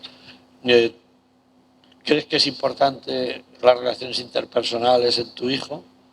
¿Y en qué medida era importante o no? Valorar una respuesta de frecuencia. A un profesional decíamos en tu centro, ¿crees que es importante trabajar las relaciones interpersonales de las personas a las que atiendes y a la persona con discapacidad? ¿Para ti las relaciones son importantes? Eso era una pregunta. Y la discrepancia era, después de preguntar la importancia, decíamos, ¿en qué medida en tu centro se está trabajando eso? ¿En qué medida al centro que tú asistes a la persona crees que eso se te favorece? Y al familiar, ¿tú crees que donde tu hijo está o las organizaciones a las que va este aspecto se está manejando? Entonces, claro, lo que encontramos era que era importante en todo el mundo las 8 dimensiones, pero que no se aplicaban en su mayor parte, había una discrepancia absoluta. El modelo era adecuado, pero faltaba implementarle. Eso es la conclusión. Fue el desarrollo del modelo teórico inicial. Lo hicimos en 22 países, 4 continentes, menos África, o sea, en Australia y Nueva Zelanda, en Japón, en Taiwán, 4 países de Europa, 10 de Latinoamérica, y Estados Unidos y Canadá también. ¿Otra vez te has escapado? A ver. Otra forma de evaluar calidad de vida esta es muy de investigación, medidas por observación. Es decir, medidas conductuales son más serias. Esto no está a la mano hacerlo habitualmente. Sería que saques las conclusiones sobre la calidad de vida en base a cómo has observado, qué interacciones tiene la persona, cuántas veces le veo, qué se relaciona, de qué manera. Son cosas que tienes que preparar en detalle y la rentabilidad temporal y de dedicación y económica es baja. Solo por investigación puede tener justificación. De manera que escalas y autoevaluación son los 2 criterios y a veces discrepancia y etnográfico si se da el caso. Etnográfico puede ser oportuno si alguien quiere conocer una experiencia nueva de algo. Si vais en algún entorno indígena, por ejemplo aquí, si fueras a mapuches en Chile, como los echasteis de aquí, pues no creo que haya ahora salieron de Argentina muchos hacia Chile en su momento. Pero un grupo indígena, por ejemplo, si quieres averiguar aspectos de calidad de vida y no hay datos de cómo ha sido, pues sería apropiado primero la participación en su comunidad, conocimiento y luego empezar a sacar datos. Ahí sería apropiado un enfoque etnográfico primero para dar una pincelada de realidad o algún grupo minoritario cultural que pueda haber en Argentina, ¿no? Pues ahí un enfoque etnográfico puede ser oportuno. Bueno, ya que se va solo, pues os voy a decir escalas que tenemos. Como siga así, hoy no nos vamos. Se ha ido Verónica, pero yo no me voy. Estás allí. Mira, esta, solo para que conozcáis los que no conocéis, está en internet y gratuitas prácticamente casi todas las que veis ahí. ¿Veis la palabra que os decía antes? Lo que no se define no se puede medir y lo que no se pide no se mide no se puede mejorar. ¿Te acordás? Porque esa es una máxima. Estas son las escalas que hemos construido, a ver si se está quieta en infancia y adolescencia, ¿no? Las primeras que construimos fueron estas, son el modelo más antiguo, pero esta está hecha en Tucumán y en España, y muy en Tucumán, es donde nos salió lo de la selección argentina, que era importante para la calidad de vida de los chicos de 12 años. La comparación con España nos salía, por ejemplo, el rendimiento académico en España ya a partir de los 12 era muy importante, aquí todavía no. Eso es la presión social y familiar, se reflejaba en los indicadores a la hora de medir. Pues aquí todavía no tenían la presión que ya en España empiezan a tener los niños de 8 a 11 años, que es lo que medimos ahí.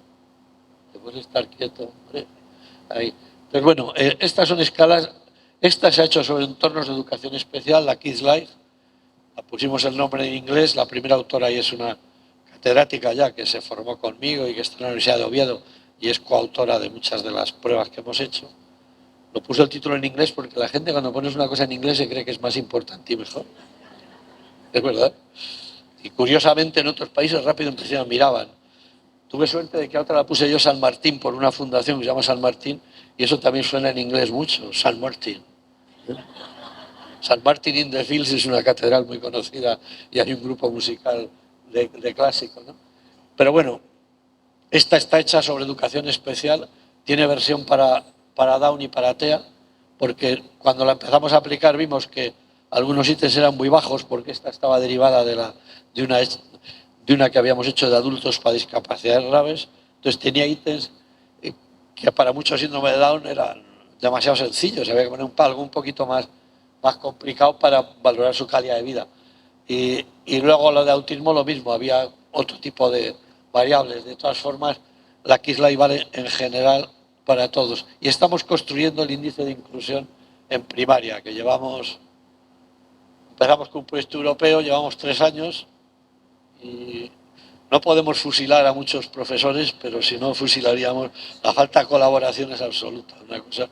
No tenemos ningún problema, a mí me conoce todo el mundo y en educación especial yo no tengo ningún problema en que entremos a investigar porque saben que vamos a ayudar y que vamos a hacer un producto útil y que va a estar gratuito, ¿no? Entonces la gente lo agradece generalmente, ¿no? Entonces entramos por todos los sitios, pero en la escuela ordinaria, o sea, tú entras con el profesor ordinario, que no te deja entrar, básicamente. Es verdad que tiene mucha presión, que a veces necesitan autorizaciones, que eso cuando quieren, les tiene que autorizar el director general. Y hasta que contesta se pasan tantos meses que te aburres y lo olvidas. Pero bueno, tenemos estrategias que creemos que este año ya acabaremos. Necesitamos 300 a 400 aplicaciones.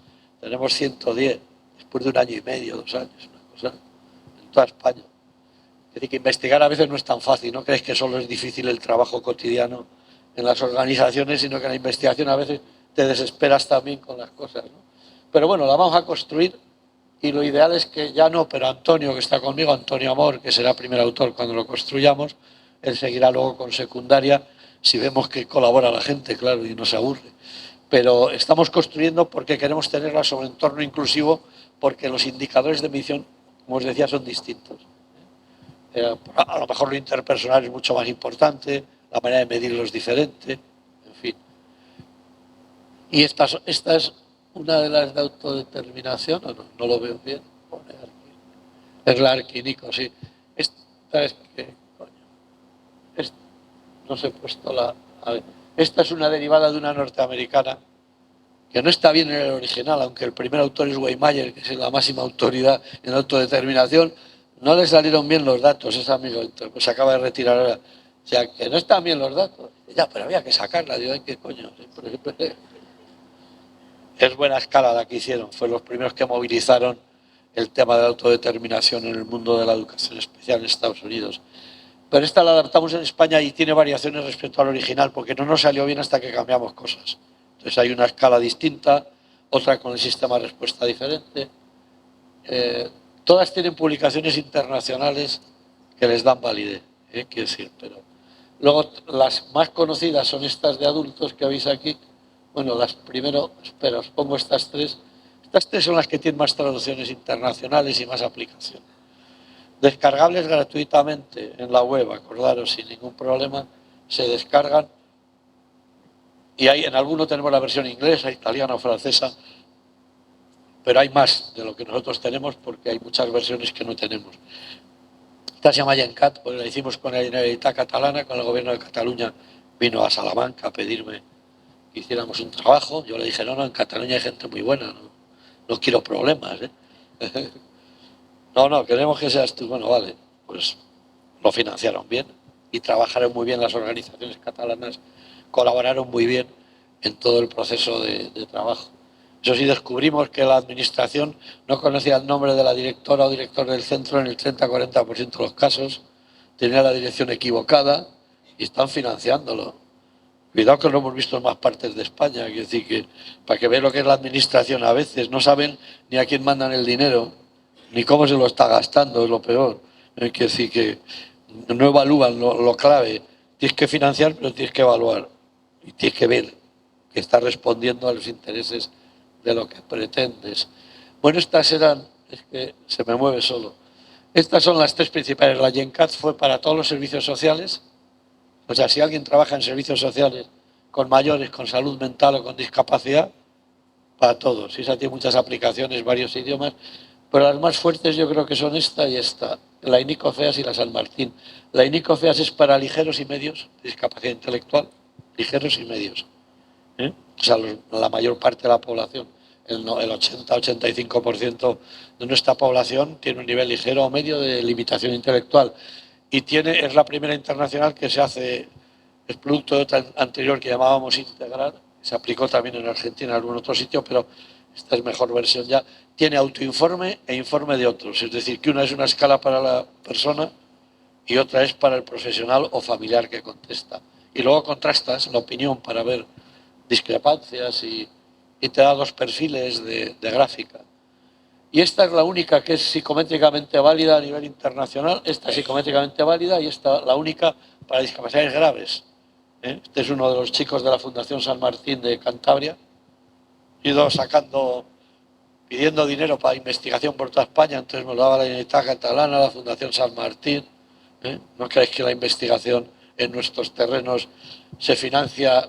Hay una mejoría sustancial en España, pero tienes que buscar el dinero para financiar las cosas, o sea, tienes que buscarlo. Pero aquí tuvimos la suerte, la Fundación estaba aplicando el libro que hicimos de cambio organizacional y estaba transformando hacia una evaluación de la calidad de vida. Y esta escala es una escala para que un profesional observe la calidad de vida, discapacidad intelectual profunda o necesidades complejas de apoyo. Entonces hay autismo y parálisis graves.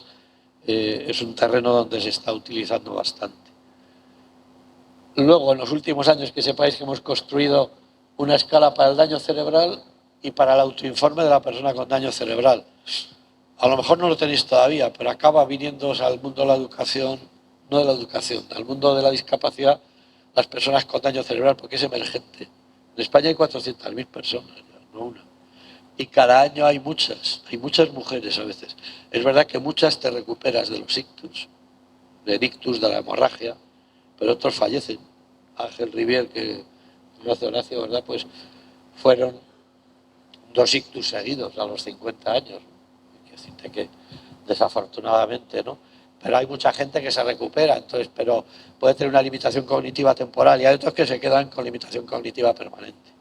Por eso es distinto, porque tenía habilidades y las pierde, pero es verdad que el trabajo y el apoyo y la ayuda, a veces dentro de los ámbitos mismos de las organizaciones sociales se puede resolver. Sobre todo porque si no caen en manos de gente que solo busca el dinero en intervenciones neuromágicas, ¿verdad?, que le van a ayudar. No digo que no haya que hacer algo, pero la clave es darle apoyo, como en todos los sitios, como tú pedirías. A ti que te dé un ictus y dices, sí, que me hagan rehabilitación, sí. Bueno, y que me den apoyo, que esté mi familia cerca y me agarre, que tenga un acompañante para independencia personal, pues eso. Y luego algo de rehabilitación, bueno, un poquito, sí, también. Pero la clave es otra cosa, ¿no? Ya se me escapó otra vez. Y luego hay alguna otra. Ayer os dije sobre cambio organizacional, que luego hablaré. Luego si podemos entrar en la web. Esta es una escala de eficacia y eficiencia organizacional que hicimos en 5 países. Una que hay otra de autodeterminación que se llama Autodis, para adultos. Esta es muy buena, la hemos acabado en la Universidad de Zaragoza con otra exalumna mía que ha trabajado durante 6 años y que seguimos trabajando en equipo cosas de investigación. Aunque el primer autor soy yo, pero el trabajo es Eva Vicente, se llama Trabajo Fuerte, lo ha hecho ella. Y esta la tenemos disponible ahí, que la gente, aunque ha estado vinculada, está en otras universidades, seguimos publicándolos en el INICO porque es donde se han formado, donde han estado y donde la gente entiende que está la referencia de escalas. Esta se llama Autodis y es una buena escala para adultos, porque la otra Arquinico era para jóvenes, entonces para adultos con discapacidad intelectual. Y es importante porque se centra en autodeterminación de manera clave y hay gente que trabaja ese tema independientemente o paralelamente a calidad de vida, de manera un poco más amplia, ¿no?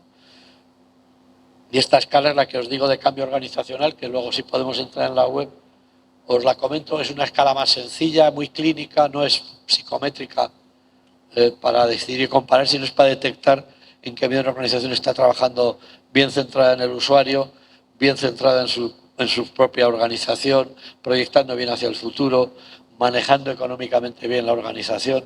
Ese es el apartado más feo, que deberíamos haberlo quitado, pero no lo hemos quitado y lo tenemos ahí. Bueno, esto es una referencia, se hace de muchas maneras. Tú evalúas calidad de vida y luego tienes que hacer un plan de apoyo, plan de acción personal, que ayer hablábamos, acordaros. El plan de la persona, mi plan de acción. Un poco ahí, mi plan de apoyo y mi plan de acción personal. Que eso tiene que estar basado en las dimensiones. Las dimensiones son el elemento que integra toda la información de informe del educador, del monitor, del profesor, del psicólogo, del trabajador social, de la terapeuta ocupacional. Hay mucha evaluación. El tema es simplificar, recordad, porque hemos dicho, aquí ponemos planificación centrada en la persona, es decir, evalúa sus necesidades y preferencias en estas dimensiones, si es adulto, y utiliza la escala de evaluación de necesidades de apoyo de la SIS. Pero ahí puedes meter luego todo lo otro. Pero todo lo otro solo para determinar un objetivo concreto de apoyo que tiene que tener una estrategia que puedas desarrollar. Que si no puedes ponerte un objetivo que no tengas una estrategia para lograrlo. Y dices, no, este chico lo que tiene que hacer ahora es tal actividad, pero no puedes, no, es que en el centro en el que trabajas solo hace diagnóstico y no hay manera de que puedas hacer otra cosa. O estás impedido para... Quiero decir que tienes que, de la evaluación aquí hay que dejar ideas pequeñas, pequeñas no, simplificadas, trabajables en un periodo de tiempo inmediato y que puedan ir mejorando la calidad de vida. Y entonces para eso tienes que buscar objetivos que te permitan mejorarlo y mediante qué estrategia, ¿no? Al final tienes que evaluar el impacto del apoyo. Las organizaciones lo trabajan de maneras muy distintas. Esto era una Salo que yo sugerimos ese formato en un momento, pero yo he visto formatos mucho más complicados, trabajando con gráficas y cada organización lo debe gestionar. Hay gente que es incapaz de llegar a este punto, organizaciones, y otras que lo hacen más, ponen las gráficas de puntuaciones de la SIS y las de calidad de vida aquí. Y luego las ideas principales de la PCP, pero al final acordaros que la clave es que llegues a simplificar eso para cosas sencillas. Vamos a trabajar estos tres objetivos. Este con la familia, este en el aula y este durante este tiempo. Dentro de otras actividades comunes que benefician cosas que hacemos, ¿no? Eso son decisiones que tiene que hacer cada organización para implementarlas apropiadamente. Y hay gente que ha hecho maravillas y otra gente que en ese proceso se embarranca. En distintos países, lo hemos visto. Al menos la mitad se embarranca. Embarrancan en que evalúan y sacan de ahí información útil, pero luego les falta hacer una implementación real de los apoyos y del modelo, porque exige cambios importantes que tienen que ser progresivos, no siempre puedes dar, no puedes tocar una campana y cambiar todo lo que haces de hoy para mañana. Si haces eso vas a fracasar seguro. Por muy listo que seas, muchas ganas y muchos recursos, no puedes cambiar la realidad de un momento para otro. Entonces, bueno, al final lo que hemos hecho ahora mismo es juntar el modelo de calidad de vida y el de apoyos, lo que es importante con cómo lograrlo. Básicamente, junto a ambas cosas, eso es lo que estamos haciendo.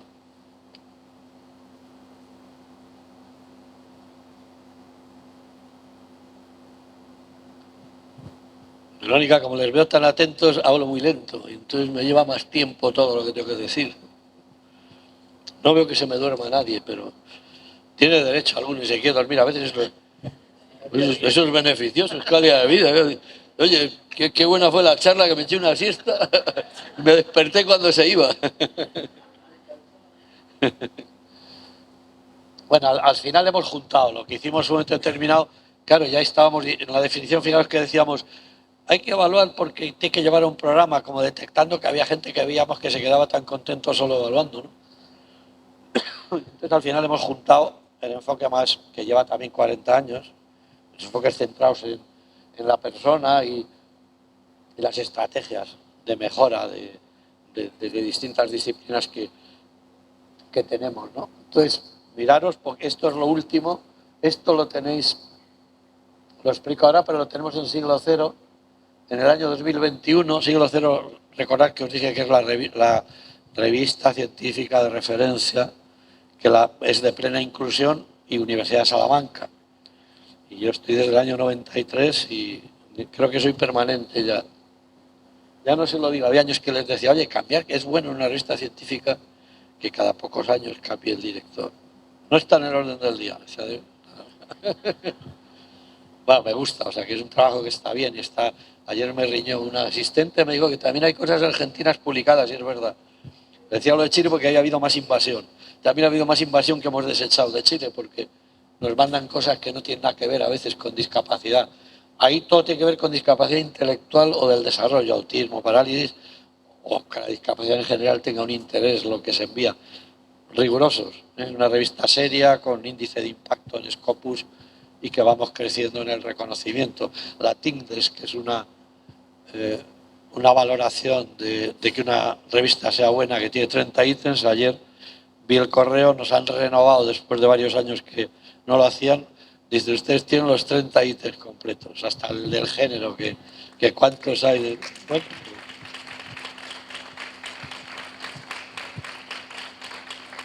gracias, nos ha costado pelearlo, ¿no? Hay que crecer. Yo recibo la revista Siglo Cero en el 93, para que veáis una anécdota que siempre es entretenido.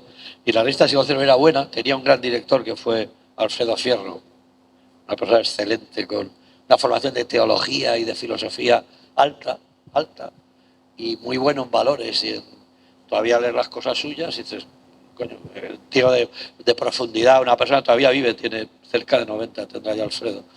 Pero la revista, por lo que era el mundo de la discapacidad en España en ese momento, hace años, en el 93, no hace tanto, pues tenías artículos buenos de él y de otra gente que publicaban, y de repente venían anuncios, el comercio de no sé qué, pero todo lleno de anuncios para financiarla. Y yo peleando durante años hasta que me lo quité. Yo las arrancaba y lo quitaba, pero hasta que logré que se quitara del medio y que lo financiara alguien que pusiera solo una hoja, Banco Santander, o que era tal cual, o no sé quién, en vez de poner 1000 anuncios por el medio, ¿no? Eso tenía su truco. Había un cura que vivía de hacer eso. Claro, iba buscando a una revista de discapacidad y entonces le daban apoyo y una parte se la quedaba el cura. Estas cosas pasan, ¿no? Pero era como se entendía en ese momento la revista, era más... Que venimos de la caridad a los derechos. Y entonces, pues probablemente ese hombre con buena voluntad en su momento y acercándose a colaborar, pues se recorría a todos los comercios para sacarles el dinero, pero llegaba un momento en que eso no era sostenible ni presentable. Entonces hemos peleado primero quitar eso, luego ir dándole más calidad, luego lo he metido en la universidad también para darle una presentación muy seria de revista científica. Y ahora empezamos a publicar también en inglés, porque hay que publicar también en inglés para salir en los índices de impacto internacional, pero generalmente es español, es lo que hacemos. Bueno, esto es el modelo de calidad de vida hoy. El centro es las dimensiones de calidad de vida individual o familiar, acordaros.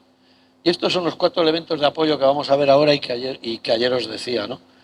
Pero daos cuenta que también hay variables, principios, valores y condiciones para que se avance en calidad de vida. Tenemos en inglés hay como 7 o 8 artículos. Si alguien tiene interés en los artículos, a veces lo importante es ir a ResearchGate, que es una red que tú te afilias gratuitamente y buscas a quien sea, a mí o a quien sea, y ves lo que tiene y quiero tal artículo. Y yo he mandado el 100% de lo que me han pedido desde hace años. Quiero decir que es una manera de conseguir las publicaciones que algunos te venden gratuitamente, ¿no? de otros países. Eso es interesante en los que estamos en universidades, en lo académico un poquito, que corresponde más un poco estar al día y al tanto, ¿no? Pero bueno, tenemos Siglo Cero, la tenemos gratis, la tenemos hasta en lectura fácil, o sea que esa es una referencia clara de cómo está moviéndose el mundo en este tema en España y en Latinoamérica, al menos el mundo que publica. Tenemos las dimensiones en el centro y 4 elementos de apoyo que hoy sabemos que son claves para mejorar los resultados de calidad de vida. Pero tenemos estos principios, valores y condiciones, ¿no? Principios, los hemos visto ya, son múltiples dominios, los que son de calidad de vida, es multidimensional, son los mismos para todas las personas, subjetivos y objetivos, lo que le influencia, y factores presiones ambientales y se puede medir subjetiva y objetivamente, ¿no? Valores de los apoyos, pues hay que tener claro un poquito, eso es que todos entendamos que hay una discrepancia entre la realidad y lo que puede ser la realidad de una persona cuando trabajas bien, ¿no? La discrepancia entre lo que es y lo que puede ser. Y luego, aquí veis que hay apuestas por el tema de la familia. Por narices hay que involucrar activamente a la familia en los procesos de trabajo. Ya sé que a veces es difícil, alguna imposible, pero también hay familias sustitutas y otro tipo de población. A la persona le debe representar siempre un tutor o alguien o un protector familiar o personal que tiene relación. La familia no es solo tu familia biológica, es quien convive, quien te ayuda, quien está contigo, ¿no? Pero aquí veis que reconocer capacidades de persona y familia, comprender las necesidades de la persona y de la familia, respeto por las diferencias y abordarla involucrar a la familia en todos los ámbitos. Ese es un tema clave en los valores de los apoyos. No solo es entender el apoyo personal, sino el papel de la familia en todos los apoyos. Al final, la mayor parte de la vida está con su familia. Es el elemento permanente, afortunadamente. Entonces, en la familia muchas veces son los hermanos, que hemos trabajado poco con ellos históricamente, pues activar el papel de la hermana o el hermano, en la medida en que eso sea factible y no interrumpa, lógicamente, la vida personal de cada uno, pero eso hay que activarlo. Y eso ya es repetitivo. Esto sería, las condiciones son, siempre que queráis implementar calidad de vida, tienes que mirar alrededor. Si estáis en un centro, como presumo que estaréis algunos, cerrado hacia sí mismo, lo primero que hay que entender es, hoy en día no se justifica un centro porque sea perfecto en lo que hace cerrado hacia adentro. Tiene que estar abierto hacia afuera. Cualquier centro, no solo abierto hacia afuera, sino que lo de afuera entre hacia adentro. Las discapacidades graves, a veces es difícil salir fuera, pero no que entren dentro. Quiero decir, lo que hay que hacer es conectar con la comunidad inmediata en la que vives. Y cualquier cambio o transformación exige un poquito lo que vais viendo aquí de participar en la comunidad, dar oportunidades, siempre actuar sobre entornos seguros y protegidos. Luego, que haya apoyos disponibles, tienes que ver quién te puede ayudar y quién no en la comunidad. Hay que entrar en las organizaciones culturales, deportivas, sociales, parroquiales. Hay que ir a por todos, los que puedan generar actividad de interacción para que la persona vea otro escenario cuando está cerrada. Cualquiera de nosotros que está en un escenario cerrado se aburre y se desmotiva y acaba siendo pasivo. Y en Semana Santa, pues eso, quieres ver a gente que hace tiempo que no ves, o hacer una actividad con amigos o amigas que habitualmente no puedes hacer, o quiero decir, buscas algo interpersonal, algo nuevo, ir a un sitio distinto. Bueno, es lo que tenemos que hacer en la vida cotidiana de quien está encerrado a veces solo en las paredes de un centro, en esos modelos que hemos generado estáticos y creyendo que era lo que había que hacer. Y ahí es lo que hay que hacer, pero es insuficiente. Hay que abrirlo. Acordaos que un centro se justifica abriéndose hacia afuera para salir y saliendo, y abriéndose para que lo de fuera entre también. Que visitas, intercambios, actividad. Y ahí está lo artístico, lo deportivo, lo cultural, lo espiritual, cualquier cosa que se os ocurra,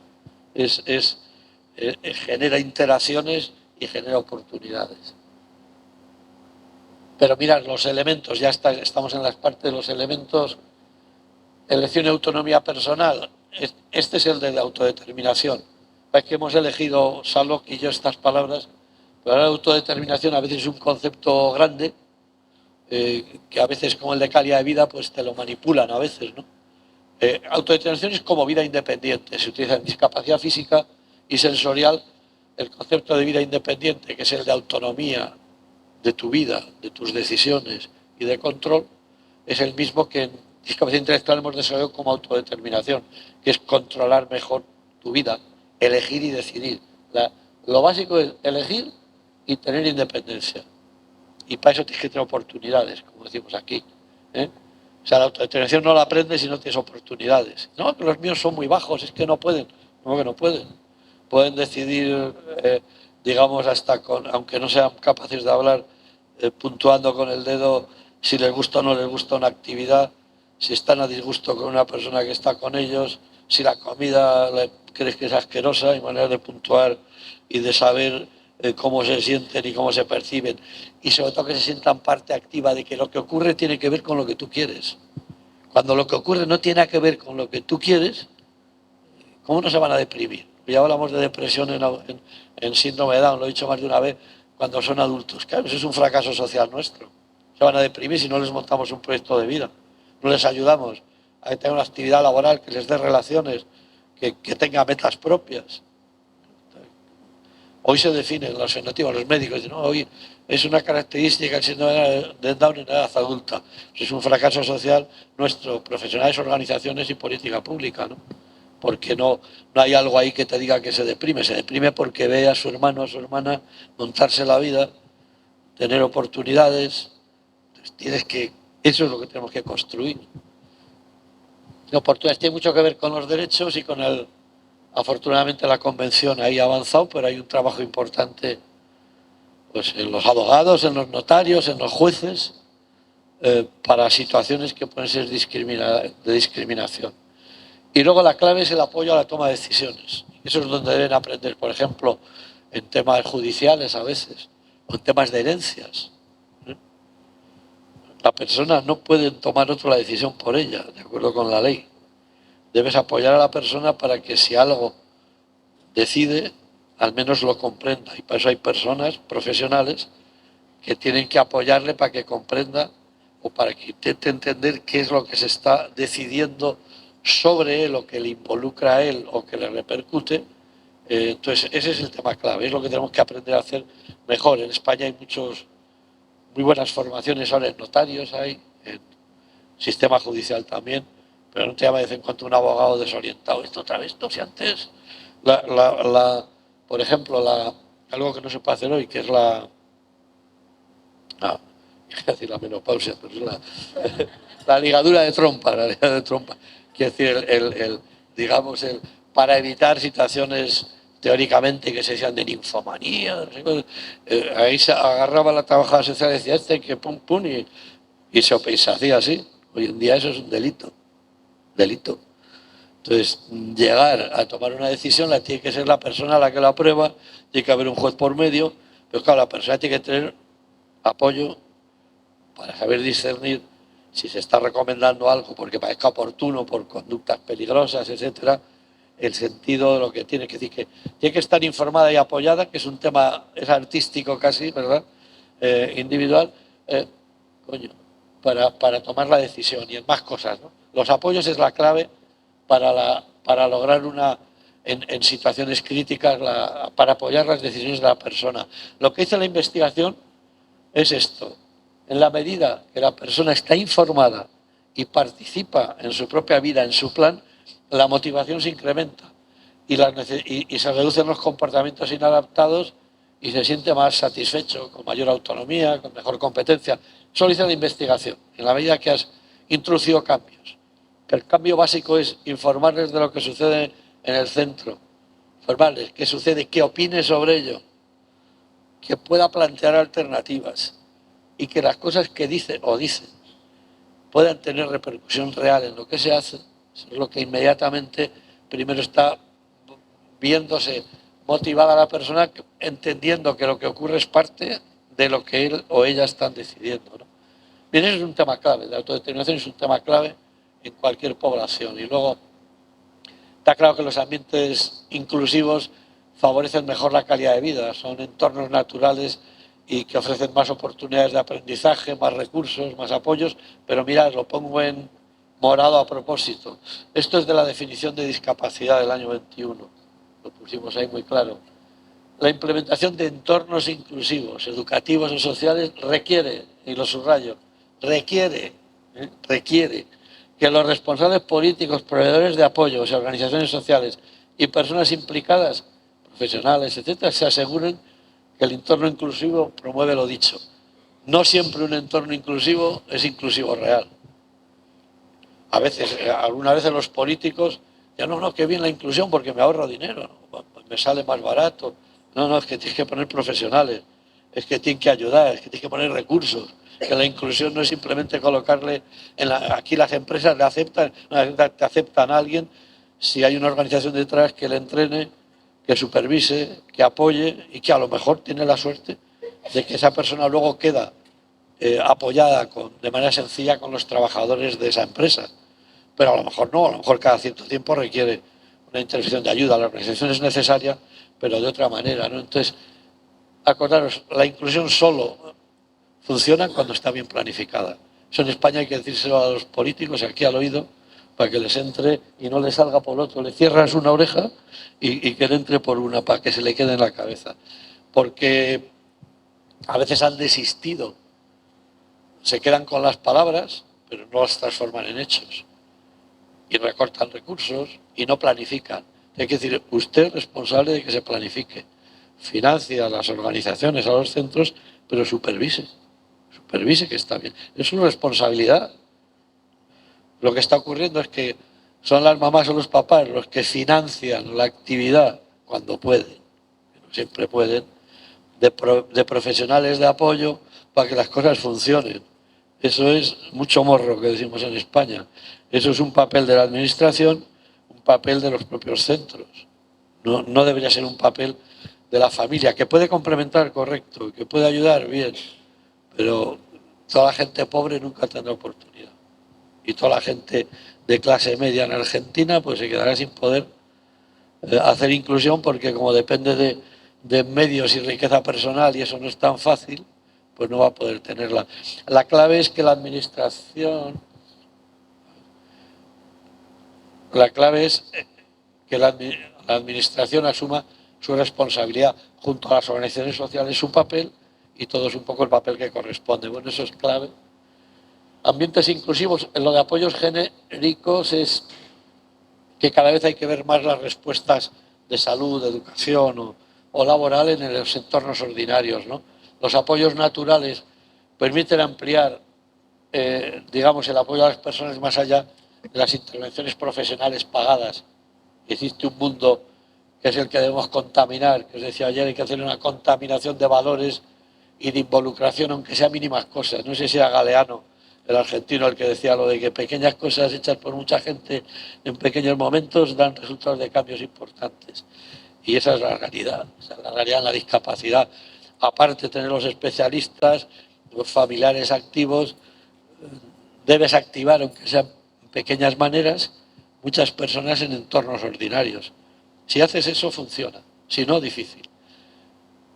Mira, esto es como entendemos, es la definición de discapacidad intelectual del 2021, lo que son los apoyos especializados.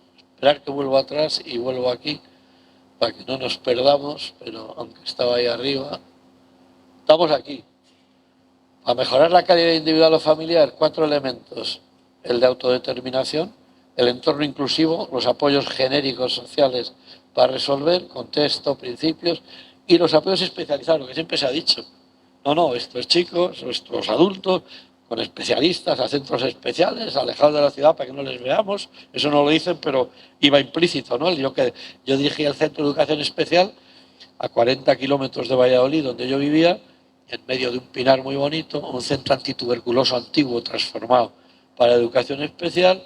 Los chicos tenían que agarrar, y chicas, el autobús, 3/4 de hora, 1 hora de autobús para ir y otra para volver. Comían en el centro, algunos residían a veces en el centro. Total, el contacto familiar ibas cortando y la participación en las comidas, en los momentos esenciales, en vez de ir a la escuela más próxima, les mandabas a otro sitio, todos con discapacidad. En fin, eran las maneras de hacerlo. Pero volvamos donde estábamos. El apoyo especializado es importante, pero tiene un rol cada vez más de participación en el contexto natural. Aquí lo que estamos haciendo es reconocer que ha aportado muchas cosas a la discapacidad, distintos conocimientos científicos. El biomédico, por supuesto, que fijaros ahí que lo hablo, lo genético y lo fisiológico. Y dentro de lo genético, pues salen luego cosas de la neurología, etcétera. Pero no sale otra cosa. Luego, la clave siempre ha sido más lo psicoeducativo, es lo que ha orientado nuestro trabajo habitual como profesionales, centrado en los problemas de comportamiento, en los aprendizajes, en la conducta adaptativa. Eso es lo que ha alimentado las estrategias terapéuticas y educativas, ¿no? Y a veces pues ya técnicas especiales, educativas o psicológicas o sociales, activadas para lograr esos fines. Pero en el año 90 del siglo pasado estamos en un enfoque sociocultural y de los derechos de la persona, que quiere decir que la discapacidad tiene tantos determinantes sociales o más que las limitaciones o deficiencias personales, que no es lo mismo nacer en una villa miseria que nacer en Palermo. No es lo mismo nacer en Honduras o El Salvador que nacer en Argentina, porque varía el contexto. ¿Y el contexto que varía cuál es? Pues te varía el contexto sociocultural, actitudes hacia las personas, lo más general primero, ¿no? Actitudes, comprensión de la discapacidad, políticas públicas, disponibilidad de tecnología.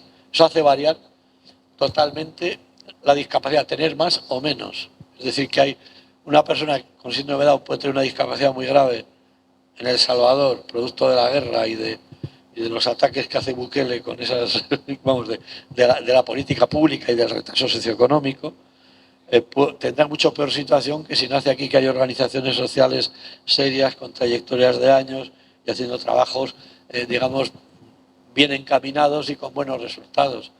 Esa misma persona aquí tendrá muchas más posibilidades que allí, laborales, educativas y sociales, porque lo social determina la discapacidad. Entonces, la perspectiva sociocultural te viene a decir que claro, que depende de dónde estés y cómo, aparte de qué familia y qué recursos, que también determinan, ¿no?